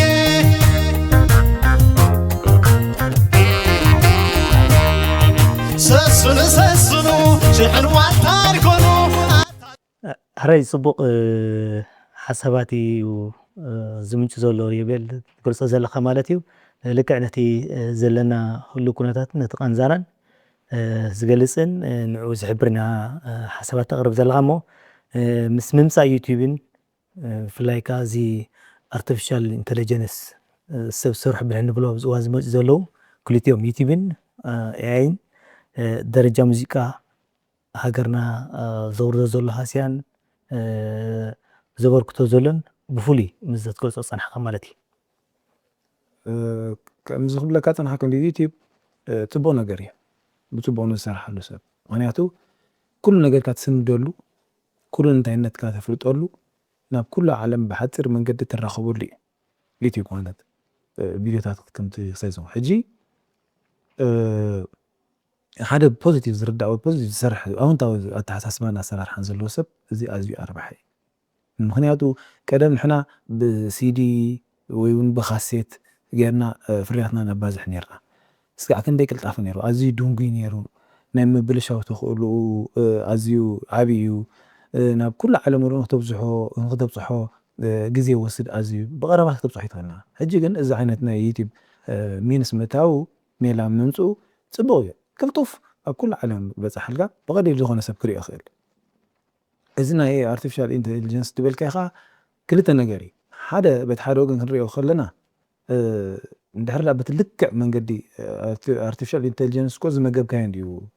زوسع بتلكع من قد ندحر لا هيب كايو بتلكع من قد حبريتها هيب كا بتنتاي نتكم مثلها كل نجار ندحر لا هيب كايو سبحان نقو انتاي مخان كان السول عليها قلتك مالتي بنت أرون دحر لا كتعنو دليخا خا أي تقدمي كوجي أبزب على AI زبهال كوجي أي تقدمي قدمون دحر حالة نجار نحنت النجار نزال بكير زي قديم كأني ألف دحر أمين كا حدث بهم دحر أمينات صراحة نقول بكير ألف كم سيخا أي تأمن كاين هذا artificial intelligence و AI تبعال مالتي أجيب مني أبز خا أنت يتسألون كأدر لغة بتي artificial intelligence زمجب سب وينا أو جلس الرحات ويفريات ويستفاد على نجار مجب زول سب أنت عين ترى لا ويدع عينت ألام عايزو يخيل على إيوتي وسان خوندلو هجيب تحروجن حق زربا ناي سبات كسر حيوتي تب تبجح حسب تساتفوا زقبهم بقلب تكنولوجي بعلو ماشين راح يسرحوا له نسرح كابس سباسي كسر حيوت سأله تحروجن حاسي له بتحروجن كا كم زخل لك أصلا حقوقها أب أنت منتك كل ناتك دوكيمنتس أب ناتك سرحات أم سناد أم حاز أم أب مغمات أفسفر على النجار مباركة عاب النجاري مع بيتي أجيب خليت نجار نرأيه توم هو مسواتكو أنا توم كاركتر سوميناكو نعنا يدمثل نتوم نحنا نسرح زلنا يدمثل نحر قنع وي تعيار على العزل وسب نحر مجيبنا ويقنع نحر سريحنا له قنع عبي قال لي النجار يكون تكنولوجي له عند حب عبتي جيجا عينت مس كنا ويكعنو وكاز لسب نحر قديمو كان نحر عيني كخا أي تقدمي لومي معالة على الجوير له جويها كتسرح تزيك إلكا مزوجك على دم تزيك إلكا نهار قديمو مخاخا يعني محط فيه مخاماتي سلزي بخمس من قدي كنسرح علنا كنزي خاتيناتو طمن قدرات نبلان مبزحتو يبيل بزخونا قاطامي نزنا يوتيوب بلاتفورمي زعبا غير كازارب كلها موزيكا هدرنا بتعمي هاسيهم زول اخا تزارب تي قندي زعبا تزاربو لها تشعات بيراتنا محنسا تغالسن محنسا زنبرالو محنسا حداوي فقري استمقرالو هاجر لنا بمعري صقرات هاجرنا نما ارحمو فلايابتو تمسخا جن اتي فيديوهات زقرب زولو ابتنا يوتيوب بلاتفورم تجرينيا زوزحو كومن تجرالو تخال بهرات كا ايقرمي ابز كفتا بز حيزلكامو تايري تخابز انتي كونو لي خدلي قصالي ابز كومبليت قبرسا أبزي هجي تاري مسلكا جون أتي يوتيوب يكون بدلنا زلون عناكو أنا زبدلنا له أتني يوتيوب زمق بدل أكلي هجي توم دستر نسرح زلنا سباتنا نبدل زلنا يزبل الخان يوتيوب تاعي يوتيوب كوز هاكاي وزسرع نبرب على خسر حكاي كني يقول توم نسرح زلنا سباتي نتي يوتيوب كن مجب كلنا حلفنا تويان كوينا نناتنا اتنت إعلامنا كوي هجي دخون الدرفي ويدخون حنت مزيكا ويسرح أبيرتنا عند عرفيرة زيرنا كو نايدا هاجر كستايا نايت هاجر أغر هابتيا نايت هاجر أسيتا هجي نايت هاجر أسيت نحر كوينو نزا هاجر مثل كنت أبار أزخل صراحة هنصرح لنا نا إيرترا درفي الناس بعنا وزلا نا إيرترا تقلص بات كون على تقلص كلا خا حبر بهرات زلو نو كل من نتنا إيرترا تقلص كون كلا على أمبرنا بحد وجن ززو كون يبلون إيه ناتي مرة ردا مالتي بومن صرحجي artificial intelligence نحريلنا أبز قربا أوان كل سب معنم زي حبا نسمع لنا كل دفتاتنا إيرترا تدقي فلايت نايكل كبابي حامسة سوسا زخون درفتات تدقي إذا أنا بحلو وراري زو كونيل قاعد يسرح زول سرح إذا بأي تدقي مزول كل درفتاتنا إذا سرحت إذا تدقي مزول خا ولا أنا بعلامة عندي زولو من سرحو ماني خان ماني الكات كسو أنا درافاي أنا خدم لها ماشين سرحته درافاي كسو الكات خصو درافاي ونيلا إذا سرح بأي تزريح له كل خا صوري تقرني زي كونه نحن نادر فينا إرترا در فيه محتاج در فيك نصو وقابة تقانقوا بتصوري كي دقم بتصيف قانقوا استدقم وربا إزي أنا لبام عملت اللي على باماتي هم بيقولون هجي 5 قمتين لا يزارب نقل ناينه هاجر سبات يوم دقي مودو لوزي ما نسدر الدوي إذا أكون يلقى نتبه لنا إرتنا نمعنا ناو حدا كمزي فيروس نمتها إلقى استقبل كوين يسمعنا أنا بناتي مردا أنا الحكي الحرة سمعوا خلوا كل سمعوا أبزي بتمزيكا أنا حلفكات سمعوا أب تكستات سمعوا أب قل سمعوا أنا ندعي من أنا والكسبة بيني قبرز قلنا قريل لأن بر حدا نعوز من الكتو أكاب كمثال كحكم حدا ما يمرح كمان أب هاجر نخي سمع أنت زغل كل كمان صبوني أنا بالبناتي تتبع مخنياتو يعني لنا كل درفتاتنا مو بزي بخولتاف ملحاس تدقيمو زري حجيت نحرر فلالينا يو نحماس نحرر 5 قمتين تنتينا في ديتيل آتينا أفتوش آتينا قال خلق نبل نخل ندينا بدب قم توريرنا انتهي زوريرنا زلخ ناتنا زحلي نحنا عب كمزي قطفات يكوننا عب كمزي كلتيفنا انتهي بحال نقبر عيني أنا هجيب تحر وقن جون بقطع لكم سخان الزرارب وغن حجي أب ريدة الزراربنا له ناي مدقام درفتات زبحال نير نير إذي هجي أب كمزي أنا قصة يكون كون حق درباقل هذا حاسة أكأتهم درفها مدقام تبوي ناتك درف بمن هذا مش بناء من ده هذاكم كبقص ده إحنا عشان خلينا أسرقوا صغل فريم درفت عبيت خوينا مناتهم درف دفري دلو كبقص خلوا بتنا يتم قدم زنبر درفتي عبيتي أي هذاتهم أبوتاتهم تبقي سمي ما بزر جاز بتيهم حج هون زمن رسالة زلو درفتات كدقمون حري اللي متهم لا يكلم مع أبوتاتهم عادياتهم دقموا تايس أجمعلو جن أنا زبل أنت يفقدهم متهم عبيت درفت سين كمالو زلوان زين كبرتها بوم يفقدهم فقد قال بخبرتي أنا نتقدر درف لو 5 درفخة ስለዚህ فقد هبنا أنا 5 إلهم فقد حتى لهم دحر صفف صراحة غيرهم كأقربوا لهم إنبر كجل حوي بلهم من إنبر أنت رقموا أنا أيقامي أي دقي موحج من نخصص أنا عبد رافع كوينة نحدا نيش من إسي جماري نفع ولو إيرتراو من إسي كي بقصر له بوغير خي عبي بقول أنت بانها يقبر درفع كي تلقوا مخي تنكفوا إلى نحر كالكيليو ماشين دقي ما تحج من نخص أبينا بيتفرد خينا ما قلت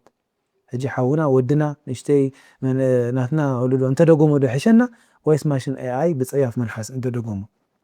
هنسا حجي أبقى كلهم ما يكونون يوزعوا أو أنت وعرى لا يزلوا قال درفت كن عبيدي ناتهم درف خد قام دس دي ولومونا لو نامنا درفتنا يترى أبكم زعجي فير كون علنا أبزي ما يزق ولا عاد حاسب خلونا له وناتنا نشتي ولدنا ودنا أنت دقومو تايتقم له ناتنا يوات كله نيرترا يوانتي هذا درفايكو درفهم زول كان يرترا يزيركو يرترا ودرفيز بعد لازم كان زل هنا أب كم زين نحن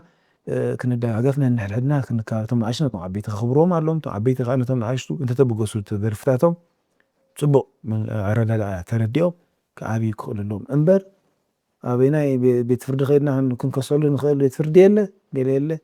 AI جيرهم إذا كل عادة تجيرهم على إزدفتاتنا عنينا عيد بالعنا أنا يقول هي أكثر بزي تاني زياس بو أجي تي مدقام مسرتو تدوق فقاقن كمالا زلون تايو سفلت أزولوك تمدقام درف غيقم توينا حدث انتاي قبر زلوك حجي النوعو تبع الزوز حقيقة لأن دي زن كبر على اللوي نعغز مسلا كمبر نابنت حجي بقعاد وي لعلي كونا له وي معري كونا له زي ما هيك إيركا قلت ما هيك إيركا زبلا له هو خمس روتت مبوك على ونتنا يتدرفق تحلوت كلا لك مبوك على ونتنا يتدرف مالتك أتقرصنا يتدرفوت كا يروي بالكا ኣብቲ ውሽጢ እንድሕር ኣቲና ኮ ብዙሕ ነገራት እንዲ ኣብቲ ኮርድ ፕሮግሬሽን ዝበሃል ኣሎ ተሰራርዓ ናይቲ ሙዚቃ ገለ ኣብዚታት ከተመሓይሽ ትኽእል ኢኻ ኣብዚ ክትሰርዕ ትኽእል ኢኻ ዜማ እንድሕር ትቀይር ኮንካ ግን ወይ ኣብቲ መእተዊ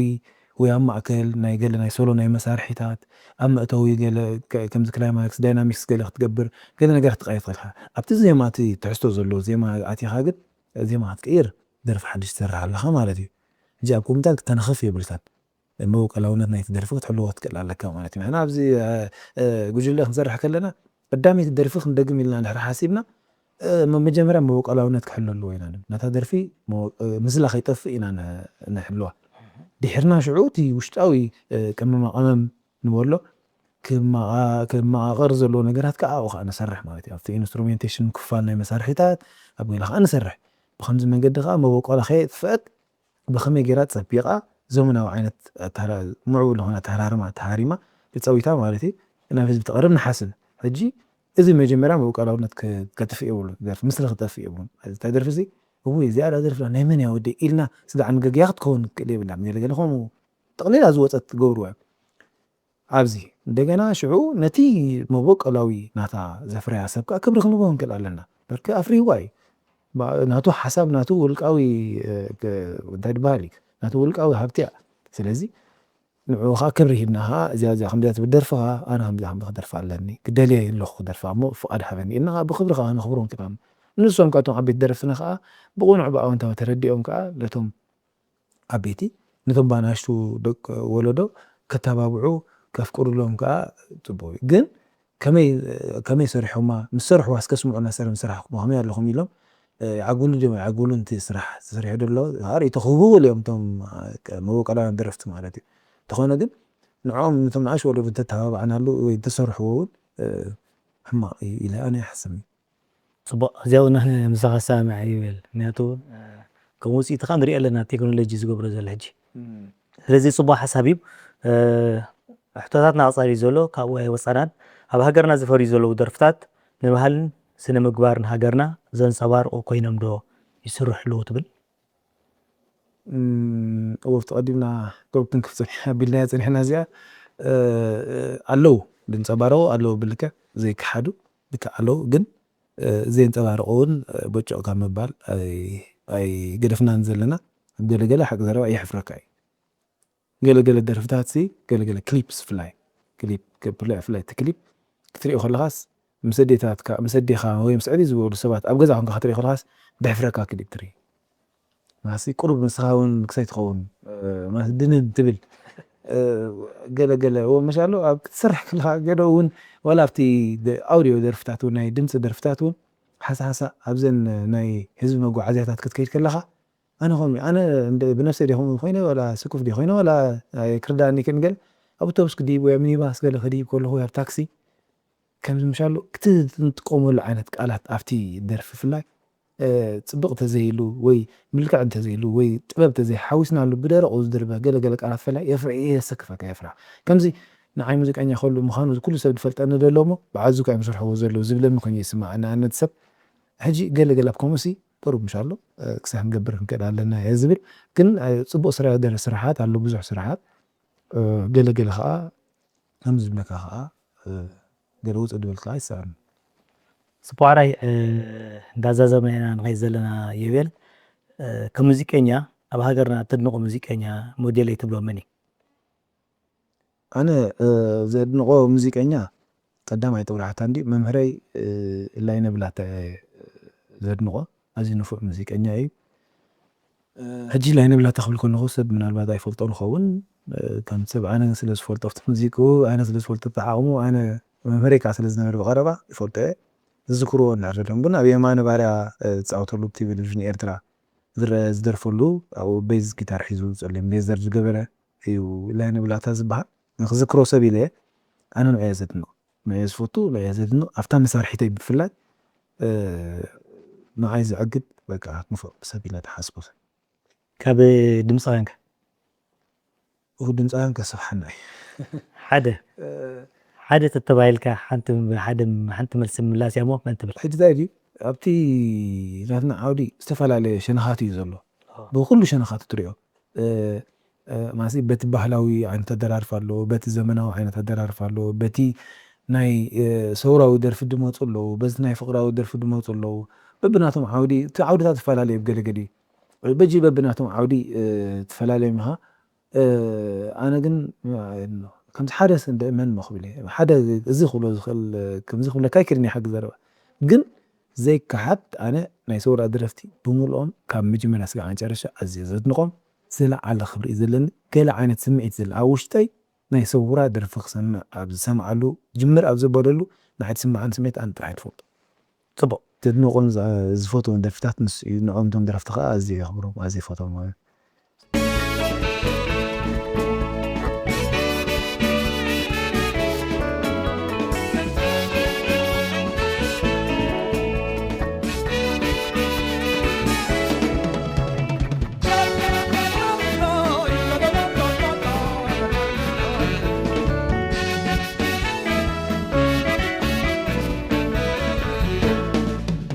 كبوانزا وتتندخت ورمر وجه انتاين حلقت كما يونيرو انتاينا بصرت هركب وانزا ሕራይ ብዘይካ ኣብ ሙዚቃ ኣብ ትርኢትን ኣብ ክላሲኒክስ እውን ከም እትነጥፍ ብዛዕባኻ ኣብ ዘፅናዕሉ ዝነበርኩ ሓበሬታ ክረክብ ክኢለ እሞ ከመይ እዚ ናይ ትርኢትን ክላሲኒክስን ዝበሃል ስራሕ ነይረ እዚ ዓንቲ ናፅነት ዝግበር ምንቅስቃስ ናይ ናብ ስታድየም ኣስመራ ወይ ናብ ዝተፈላለዩ ባሕቲ መስከረም እውን ሓንሳንሳ ዝግበር ናይ ተምሃሮ ምንቅስቃሳት ይሰርሕ ነይረ ንዓሰርተ ገለ ዓመታት ከም ኣላይ ወይ መምህር ኮይነ ሰሪሐ እየ እዚ ካብ ምንታይ ዝብገስ ኣብዚ ኣሰር ክንዓቢ ከለና ንዓና ጠርናፊና ዝነበረ ዘለዎ ሕጂ ብቕማሲ ወላ ብቐረባ እያ ድምፀና ብርሑቕ ይከታተለና እዩ መምህርና ነጋሲ ገብረ ድንግል ከምዚ ኣብ ኩሉ ነገር ክንሳተፍ ገይሩ እዩ ዕብና ክንዓቢ ከለና ኣብዚ ኣሰርሲ ኣብትን ኣብትን ከም ንዋሳእ ገይሩ ብከምዚ ማለት እዩ ምሻሎ ኣብቲ ገለ ትፀንሕ ኣብቲ ከኣትኣቱ ኣብቲ ትፀንሕ ኣብቲ ተኣቱ ኣሰርሲ እስካዕ ዝቐረባ ግዜ ንጉብዝ ኩላትና መዓልቲ ናፅነት ሰዓት ከይዶም ገሊኦም ስዕስዑ ገለ ከይዶም ካልእ ዝገለ ስራሕ ይሰርሑ ኣብቲ ናይ ተምሃሮ ማለት እዩ ክሳይድ ነርና ሕጂ ከም ሽዑ ንዓይ ከም ናይ ኣብዚ ኣሰር ነበሩ ተላሃይቲ ከም ጠርናፊኦም ኮይነ እየ ናብቲ መጀመርያ ናብቲ ናይ መዓልቲ ናፅነት ስራሕ ክላሲኒክስ ከይደ ማለት እዩ ጠርናፍ ኮይነ ክሰርሕ ነይረ ድሕሪኡ 2 ዓመት ከም ኮይነ ምስ ሰራሕኩ ድሕሪኡ እቲ ናይ ክላሲኒክስ ከመይ ኣሰራርሓ ገለ ነገር ክፈልጥ ጀሚረ ማለት እዩ እንደገና ካብ ደገ ዝመፁ ቻይናውያን ገለ ከዓ ኮርስ ዝተፈላለየ ኮርስ ነይሩ ኣብኡ ከም ዝመሃር ንክመሃር ዕድል ሂብኒ ማለት እዩ ሕጂ እቲ መንገዲ ዝኸፈተለይ ነጋሲ ገብረ ድንግል ኣሳቲፍኒ እኮም ምስ ተምሃርና ሽዑቶም ቻይናውያን ምስ መሃርና እንታይ ይመስል እቲ ስራሕ ፈሊጥናዮ ማለት እዩ ፈሊጥናዮ ድሕሪ ብተግባር ከዓ ኣብኡ ከም ኣላዩ ከም ሓደ ናይ ሓደ ጉጅለ መምህር ኮይኑ ክሰርሕ ከዓ እቲ ዕድል ናይ ስራሕ ሂብኒ ኣብኡ እየ ሽዑ እናተለማመድኩ ካብ ዓመት ናብ ዓመት እናተለማመድኩ ከዓ ንከባቢ 12 ዘይተጋግዮ ዓመት ኣብ ናይ መዓልቲ ናፅነት ከም መምህር ኮይነ ሰሪሐ ድሓር ትልሂት ካብ ሓፊሹ ባዕለይ ብሓተር ተሪለ ገለ ዝፈሓር ክሳይ ዝገበርኮ እዚ ክምለካ ፅናሕኩ ዓንቶ ናይ ዩቲዩብ ከምኡ ሆብ ድሌት ናተይ ዊንዳስ ከምዚ ሆብ ስለ ዘለኒ ይፈታትሽ ኣብዚ ዩቲዩብ ኣትየ እንታይ እስከ ናይ ናራ እንታይ እስከ ናይ ሕዳር እንታይ ከምዝሎ እንታይ ከምዝሎ ካዳድሞ ከምዝገለ ኢለ ፍትሽ እየ ሕጂ ኣብ ከምኡ ስኢነ ሕጂ ንምንታይ ኣነ ከምኡ ከዓ ደሊ ነይረ እቲ ህርመታት ናይ መጀመርያ መበገሲ ህርመታት ናይ ሙዚቃ ናይተን ብሄራት እንታይ ይመስል እንታይ ዓይነት ህርመታት ኣለዎን ክፈልጥ ስለ ዘለኹ እየ መጀመርያ ንዕኡ ፍልጥ ሽዑ ብኡ ቢለ ኣብ እስከ ኣብ ኤርትራ ዘለዉ ናይ ነፍሲ ወከፍ ብሄር ፈላጣት ወይ ናይቲ ብሄር ፍልጠት ዘለዎም ኣባላት ናይቲ ብሄር ዝኾኑ ከይደስ ደይውካስ ኢለ በብሓደ ኩለን ናይ ብሄራት ሰባት ናኸድኩ ክሓትት ጀሚረ ብዛዕባ እቲ ብሄር ህርመታት ማለት እዩ በቲ ህርመት ተበገሰ ሽዑ እንታይ ክሓትት ጀሚረ ምስኡ ልጊበ ትልሂታት ከዓ ክሓትት ጀሚረ ማለት እዩ ሕጂ ብከምዚ ገለ ፅሑፍ ኣዳልየ ሓደ ከምዚ ሓንቲ ዓወት ንዓይ ዝርዳእኒ ማለት እዩ ሕጂ ብከምዚ ናብ ትልሂት ከዓ ምስቲ ሙዚቃ ብምትእስሳር እንታይ ይመስል ትልሂት እንታይ ምስ ሙዚቃ እንታይ ምትእስሳሩ ከመይ ምስ ሙዚቃ ክወሃሃድ ኣለዎ ከመይ ክእሰር ኣለዎ ዝበሃል ከዓ ከምዚ ገለገለ ነገራት ካብ ዝተፈላለየ ፅሑፋት ዝረኸብኩ እናገበርኩ ከዓ ሰራሕቲ ነይረ ድሕሪ ግን ገዲፍ እዩ ስለዚ ኣብቲ ትልሂትን ክላሲኒክስን ፅቡቕ ዝኾነ ኣፍልጦ ኣለካ ምክንያቱ ንብዙሕ ዓመታት ስለ ዝሰራሕካ ኣሎ ከምዚ ትብሎ ፀናሕካ ኣብ ዩቲዩብ መወከሲ ኣይረኸብካን ክሳብ ኣብ ዩቲዩብ ዝፀዓን ዓመት ኤክስፖ ዳኸድካ ፌስቲቫል ትውከስ ማለት እዩ ነርጅ ናይ ፌስቲቫል ዓመት ስንድደ ብፍላይ ከምዚ ደስ ዝበለኒ ገለ ፍሉይ ነገራት ዝበልኩን ኣብ ነፍሲ ወከፍ ዞባ ኣብ ቀዳመይቲ ዙርያ ስኢለ ብዓይነይ ጥራሕ ርኢ ዓይነይ ፅቡቕ እንታይ ኣብ ናይ ነፍሲ ወከፍ ብሄርሲ ፅብቕቲ ዝበልኳን ትልሂታት ይርአ ምሽ ኣብታ ካልአይቲ ምርኢት ከሪኣ ከሎተን ዞባታት ሽዑ ኣብ ናይ ነፍሲ ወከፍ ዞባ ፍሉይ ብትልሂቱን ብሙዚቁን ዝረኣኽቦ ሞባይል ገይረ ስነድ ኣለኒ ሰነድ ስለዚ ካብ ኣብ ዩቲዩብ ምውካሲ ዓመት ኤክስፖ ዳኸድካ ምውካስ ሓይሽ ብኣካል ኣብ ኤርትራ ዘለና ኮፍ ንሱ ቀሊል ኢና ዓና ንረኽቦ ንኽእል ኢና ጥቐንዲ ሕማምና ደሎ ግን እቲ ብደገ ዝመፅ ወለዶ ድሕሪ ሕጂ ይኹን ወላ ድሕሪ ከም ዝበልና 10-20 ዓመት ዝመፅእ ወለዶ መወከሲ ክኸውን ዝኽእል ወይ እውን ካልእ ዜጋ እውን ክኸውን ዝኽእል እኳ እዩ ኣብ ኤርትራ ክፅናዕ እንድሕር ደልዩስ ካበይ ክውከስ ኤርትራ መፅኡ እንድሕር መፅኡ ክውከስ እንድሕር ዘይክእል ወይ ከፅናዕ እንድሕር ዘይክእል ኮይኑ ብቐረባ መፅናዕትታት ክረኽበሉ ዝኽእል ወይ ሓበሬታታት ክረኽበሉ ዝኽእል እሱ ስለዝኾነት ናይ ማሕበራዊ መራኸቢ ኣብኡ ክህልሉ ምባል እየ ኣንበሳ ገይረ ስለዚ ዝምልከተውን ወይ ውልቀ ዜጋታት ይኹን ጉዱስ ኤርትራዊ ነዚ ዝበሃል ዘሎ ኣብ ግምት እዩ ዝተፈላለየ ንመውከሲ ዝኸውን ክፅዕን በዚ ኣጋጣሚ ኢኻ ትላቦ ዘለኻ ማለት እዩ ብልክዕ ኣብዚ ኣነ እንታይ ዝብል ሓደ ወለዶታት ኣሳሲሮም እዮም ዝኸዱ ኣብዚ ናትና ወለዶ ከዓ ተዘካርን ሰነዳዊ ዝኾነ ነገራትን ክንገድፍ ንክእል ኣለና ብዘይ ገለ ነገር ከይንሓልፍ ማለት እዩ ዘይገለ እቶም ቅድሜና ዝነበሩ ሙሉእ ዝኾነ ኣርኪቦምና ሙሉእ ዝኾነ ሂቦምና ኣልጊሶም ኣለዉ ወይ ወፂኦም ኣለዉ ሓና ከዓ ከምኡ ጌርና መጊብና ነቶም ድሕሪና ዝመፁ ተዘይገዲፍና ኣሎ ጋብ ክንፈጥር ኢና ሓላፍነትና ክንፅንገ ኣለና ማለት እዩ ፅቡቅ ኣብ መንጎ ዘመናውን ባህላውን ትልሂታት እንታይ ዝምድናታት እዩ ዘሎ ኣብ ምንታይ ይራኸብ ኣብ ምንታይ ከይፈላለ ዝምድናታት ካብ መሰረቱ በበይኖም እንድም ባህላውን ዘመናውን ትልሂታት ክብል ከለካ በበይኑ እዩ ምክንያቱ ዘመናዊ ካልእ ዘመን ኣምፅኦ ዝተሓናፈፀ መበቆሉ ዘይፍለጥ ናይዚ ብሄር እዚ ወይ ናይዚ ልምዲ እዚ ወይ ናይዚ ሃገር እዚ ወይ ናይዚ ምስሊ እዚ ዘይትብሎ መለለይ ዘይብሉ እዩ ማለት እዩ ባህላዊ ክትብል ከለካ ግን መለለይ ኣለዎ መበቆል ኣለዎ ዝገልፆ ከዓ ሓደ እንታይ ዝበሃል ኣሎ ናይዚ ብሄር እዚ ናይዚ ሕብረተሰብ እዚ ናይዚ ልምዲ እዚ ወይ ናይዚ ሃገር እዚ ኢልካ ተደልዮ ወይ መለለይ ዘለዎ ምስሊ ሓደ ሰብ ብገፁ ክትሪኦ ከለካ ብሕቁኡ ክትሪኦ ከለካ ማለት እዩ ብሕቁኡ ተሪእኻ መን ምዃኑ ዘይክተለልዮ ትኽእል ኢኻ ብገፁ ተሪእኻ ግን መን ምዃኑ ኩሉ ነገሩ ትሪኦ ማለት እዩ ኩሉ ነገሩ ዓይኑ እንታይ ይመስል ደቂቕ ድዩ ፍሩይ ድዩ እንታይ ይመስል ኣቃውማ ገፁ ኩሉ ትሪኦ እዚ ከዓ ባህላዊ ከምኡ እዩ እታ ብሄር እንታይ ትመስል እታ ሕብረተሰብ እንታይ ትመስል ናይናይ መን እዩ እዚ ካብ ኣሕዋትካ ሓደ ዓይነት ትመስል ትኸውን ብቅድሚኻ ግን ትፈላለ ትኸውን ያው ክሶዝ እንዲ እዚ ክሶ እንዲ ገለ ይብሉካ ሰብ ሕጂ እዚ ኢኻ ትፍልልዩ ኣነ ከም ዝስማዓኒ እናተራ ባህላዊ ማለት ባህሊ ምስሊ መለለይ እዩ ዘመናዊ ግን ኣይትፈልጦን ኢኻ ካበይ መፅኡ በይን ተሓናፊፁ ናይ ሃገር ምስሊ የብሉ መልክዕ የብሉ ናይዚ ክትብሎ ትኽእል መለለይ የብሉን በበይኑ እዩ ኣብ ከምዚ ምናልባት እቲ ትልሂት ከም ምዃኑ መጠን ትሉ ትልሂት ምንቅስቃስ እንድዩ ዜርና ትልሂት ማለት እኮ ከምዚ መግለፂ ስምዒት ናይ ደቂ ሰባት እንዲ ትልሂት ብቢሎም እቲ ናቶም ስምዒት ይገልፁ ብቢሎም ካብ ምስሎም ይገልፁ ማለት እዩ ሕጂ ከምኡ ዝጋዕ ዝኾነ ኣብ ከምዚታት ክራኸብ ክእል ይኸውን ኩሉ ትልሂት እዩ ንብል ንኸውን ኣብቲ ፍልልያቱ ግን እዚ ክብለካ ፀናዕኩ ዓይነት ፍልልያት ኣለዎ ፅቡቅ ኣራይ ዕላልና ናብ ምዛሙ ገፂኡ ይብል ኩሉ ግዜ ንሃገርና ዝውክል ሙዚቃ ከፍሪ እዩ ሕልምታት ኢኻ ትብል እሞ እንታይ ዝመስል ሕልምታትካ እንታይ ክትበፅሕ ትደሊ ኤርትራዊ ሙዚቃ ከፍርያት ምን መንገዲ ዓይነት ሙዚቃ ተፍሪ ትደሊ ኢኻ ኣነ ሕጂ እንታይ መሲልካ ኣነ ብውልቀይ ጥራሕ ዘይኮነ ወላ ብደረጃ ሃገር እንድሕር ርኢናዮ እንታይ ዝብል ተዘካሪ ስራሕ ክንሰርሕ ንክእል ኣለና ዝቕመጥ ንኣብነት ከም ኣብነት ወሲድና ናይ ቀደም በዓል ተኽለት ሰባት ዝፃወቱ ዝነበሩ ናይ በዓል ሮሃ ባንድ እንድሕር ኢልናስ ሮሃ ባንድ ኣብዚ ግዜ እዚ ክደፍኦ ሽዑ ሰማንያታት ዘይኮነስ ኣብዚ ግዜ እዚ ፅንሶም ተፃወትዎ ዝነበረ ተዘካሪ ጅምር ክተብል ከላ ሙዚቃኦም ነለልያ እዚኣ ሮሃ ባንድ ተፃወትዎ ኣዝዩ ጥዑም ሙዚቃ ንኾርዓሉ ኣዝዩ ደስ ዝብለካ ዓይነት ሙዚቃ ሕጂ ኩላትና ማለት ንሕና ጥራሕ ደይኮና ብባንድ ኣሰር ደይኮና ኩሉ ኣብ ኤርትራ ዘሎ ባንድታት ንኤርትራ እንዲ ዝሰርሕ ዘሎ ኤርትራዊ ስራሕ ክሰርሕ እንዲሁ ቆይሙ ዘሎ ከምኡ ዓይነት ዘለሊ ከምኡ ዓይነት ሰነድ ኣማሲ ገለ ተዘካሪ ዝኾነ ነገር ክገድፍ ኣለዎ እዩ ዝብል ኣነ ሕጂ ኩሉ ነገረይ ኩሉ ግዜ ከምኡ እየ በቃ ምሻሎ ክሓስብ ከለኹ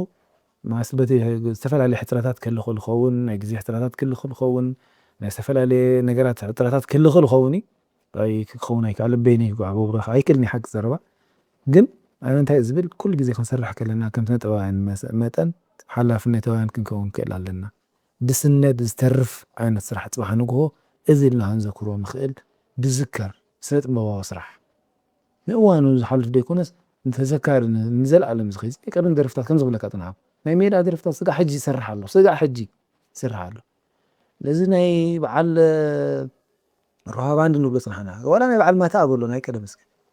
እቲ ደርፍታቶም ርአዮ ሕጂ ስማዕ ሕጂ እንተሰሚዕና ይሰርሕ ትትርጉሙ ትሕዝትኡ ንረአየ ስጋ ሕጂ ይሰርሕ ናትና ኸ ከምኡ ክሰርሕ ክኽእል ኣለዎ ናይ በዓል ማታስ ክንደይ ጉዕዞ ተጓዒዙ ዶ ስጋ ሕጂ ክንደይ ዓመታት መፅኡ ኣሎ ዓሰርተታት ዓመታት ፅባሕ ንግሆ ዝናትና ኣለዎም ደፍረናይካ ፅባሕ ንግሆ ዓሰርተታት ዓመታት ከይዱ ትርጉም ዘለዎ ዓይነት ስራሓት ወይ ፍርያት ክኸውን ክኽእል ኣለዎ ብኸምኡ ደረጃ ክንሓስብ ክእል ኣለና እምበር ሓንቲ ነገር ንክትምልሰልና ኢልና እንድሕር ሰሪሕናያ ምናልባት ኣብ ዩቲዩብ ኣትያ ክንደይ ቪውስ ተረኣየትለይ ክንደይ ተእትወለይ ኢልና እንድሕር ሰሪሕናያ ንሓንቲ ደርፊ እተን ኣብ ጅባና ዝኣትዋ ምስ ኣትዋ ብዛዕባ እቲ ደርፊ ኣብ ነጉድጓድ ኣትያ ኣብ ነጓሕዲ ኣትያ ኣይንሓስብን ኢና ንብል ስለዚ ኩለና ሓላፍነታውያን ንከውን ኣለና ክሕመና ክእል ኣለዎ ይብላና እንድዒ ኣይኮን ኣነ ሕመም እዩ ሓቂ ዘረባ ክሕመና ክእል ኣለዎ ናትና ስራሕ እቶም ስነ ጥበባውያን ማለት እዩ ናይ ሃገርና ስራሕ ክሕመና ክኽእል ኣለዎ እንድሕር ጎዲሉ እንድሕር ደኺሙሎ ክሕመና ኣለዎ ንክዓቢ ከዓ ክንሰርሕ ክእል ኣለና ተዘካሪ ሰነዳዊ ክስነት ዝኽእል ምስልና ዝገልፅ ዓይነት ስራሓት ማለት እዩ ሕራይ ምኩር ሙዚቀኛን ከምኡውን ፕሮፌሽናል ዳኛ ናይ ኩዕሾ እግሪ ኢዮቤል ሚካኤል ሕላልና ናብ ምዝዛሙ ገፂኡ ኣብ መወዳእታ ተርፈሎ ክብሎ ደሊአ ትብሎ ተልዩ በዚ ገጣሚ ዕድል ክበካ እተን ክብለን ዘለኮ ኩለን ፀሚዕካ ወሲድካ ኢኻ ኣብ ልሕትታትካ ልዕሊ እዚ ክንብል ኣይንኽእልኒና ልዕሊ ክብል ኣይክእልኒ ማስት ዝበሃል ዘለዎ ዝበሃል ኢለየ ግን ኣነ ኩሉ ግዜ ኣብ ጉዕዞ ናይ ሂወት ብፍላይ ኣብ ሞያ ኣብ ሓደ ደረጃ ክትበፅሕ ወይ ገለ ክትጓዓዝ ተኾንካ ሓደ ሰብ በይንኻ ኣይትጓዓዝን ኢኻ ኣብ ጎንኻ ኣብ ድሕሪኻ ኣብ ቅድሚኻ ብዙሓት ንክትጓዓዝ ዝድግፉኻ ዘብፅሑኻ ዘሳልዩኻ ዕበይ ናስ ብዘይገድስ ዝድግፉኻ ስለ ዘለው ኣነ ከመስግን እየ ዝደሊ ከመስግን ድሕሪ ኮይነ ኣብዚ ናይ ሙዚቃ ዓውዲ ከዓ መጀመርያ መምህረይ ላይነ ብላታ እየ ዘመስግን ምክንያቱ ታተይሉ እንታይ ምስል ሙዚቃ ቀዳመይቲ ዝሰርሐ ሙዚቃ በቲ ስርዓት ዘትሓዘኒ ንሱ ስለ ዝኾነ ኣነ ብልቢ እየ ደመስግኖ ቀፂለ ጉጅለ ባህሊ ዓሰር ካብቲ ተማሂረ ገና ብግስ ከይበሉ ከለዉ ዓይኒ ከይንከውሓኩ ከለኹ ኣብዚ ጉጅለ ጠርኒፋ ብኩሉ ነገር ማለት እዩ ሞያዊ ደይኮነ ዋላ ብዲስፕሊን ድዩ ኩሉ ነገር ኣካይዳ ድዩ ብተሓሳስባ ድዩ ብኩሉ ነገር በሲለ ብኩሉ ነገር ተሰሪዐ ክዓቢ ብኩሉ ነገር ናብ ደረጃ ንክበፅሕ ስርዓትኒ ወይ ቅርፂ ዘትሓዘትኒ ጉጅለ ስለ ዝኾነት ሕጂ ቃላት ልዕሊ ዝድሕር ወሲኸ ንዓኣ ከነኣሰ እየ እምበር ክውስኸላ ዝኽእል ነገር የብለይን ስለዚ ዓብ ምስጋና ኣለኒ ኣብ ጉጅለ ባህሊ ዓሰር ከዓ ብልቢ ከምኡውን ጠርኒፉ እዚ ኩሉ ክብለካ ፅናሕኩ ጉጅለ ባህሊ ዓሰር ከም ባህሊ ከም ሓደ ናይቲ ጉጅለ መለለይ ኮይኑ ክዓቢ ኣብ ርእስና ክሰርፅ እዚ ዓይነት ባህሊ እዚ ዓይነት ኣካይዳ እዚ ዝሰርሐ ከዓ መምህርና ነጋሲ ገብረ ድንግል ከዓ ኣዝየ የመስግን ብድሕሪ እዚ ኩሉ ኣባል ጉጅለ ባህሊ ዓሰር ኣብዚ ተሓጋጊዝና ኢና ንሰርሕ ክስተኸምዚ ዝበሃል የለን ዝዓበየ ዝነኣሰ ተደጋጊፍና ኢና ንሰርሕ ስለቲ ኩሉ እንዳጋገፎ ስለቲ ኩሉ ብሓንሳእ ተሓጒስና ተሳኒና ንሰርሖ ከዓ ንኩሎም ኣባላት ጉጅለ ባህሊ ዓሰር የመስግን ኮሚሽን ባህልን ስፖርትን ብዓብዩ ኣብ ትሕቲና ንሰርሕ ዘለና ኮሚሽን ባህልን ስፖርትን የመስግን ባህላዊ ጉዳያት ከዓ ናይ ኮሚሽን ባህልን ስፖርትን ማለት እዩ ዋንዲ የመስግን ንዓኹም ከዓ እዞም ቻነል ከዓ እምዳድበልኩ ከዓ ኣነ ንእሽተይ ነገር የረዓቢ ነገር ኣይገበርኩን ግን ኩሉ ግዜ ዝኾነ ይኹን ነገር ተሓጋጊዝካ ተደጋጊፍካ ንእሽተይ እምኒ እናቐበልካ ሓደ ዓብ ገዛ ትሰርሕ ሕጂ ከምኡ ተቐባቢልና ከምኡ ተደጋጊፍና ገለ ነገር ክንሰርሕ ኣለና ኢለ ስለ ዝኣምን ገለ ንእሽተይ ነገር ክትከውን ትኽእል እያ እዛ ናተይ ግን ንስኹም ግን ዝለዓለ ክብርን ዝለዓለ ባይታን ሂብኩም እዚ ነገር እዚ ባይታ ዝሃብኩም እውን ዳግመ የመስግነኩም ይቀኒለኒ ሕና ብልቢና ብስም ተኸታተልና ነመስግነካ ኢዮቤል ሚካኤል ሙዚቀኛ ከምኡውን ፕሮፌሽናል ዳኛ ስለተዛሃብካና ንሙዚቃ ወይ ጉዕዞ ሙዚቃ ሂወትካ ዛዕባ ጌርካ ዘካየድካ ሰፊሕ ይላል ብስም ሰማዕትና ንሕና እውን ደጊምና ነመስግነካ ይቀኒልና እሞ ዝኸበርኩም ተኸታተልቲ ኢኤም ቻነል ምስ ሙዚቀኛ ፕሮፌሽናል ዳኛን ዝኾነ በዓል ድርብ ሞያ መንእሰይ ኢዮቤል ሚካኤል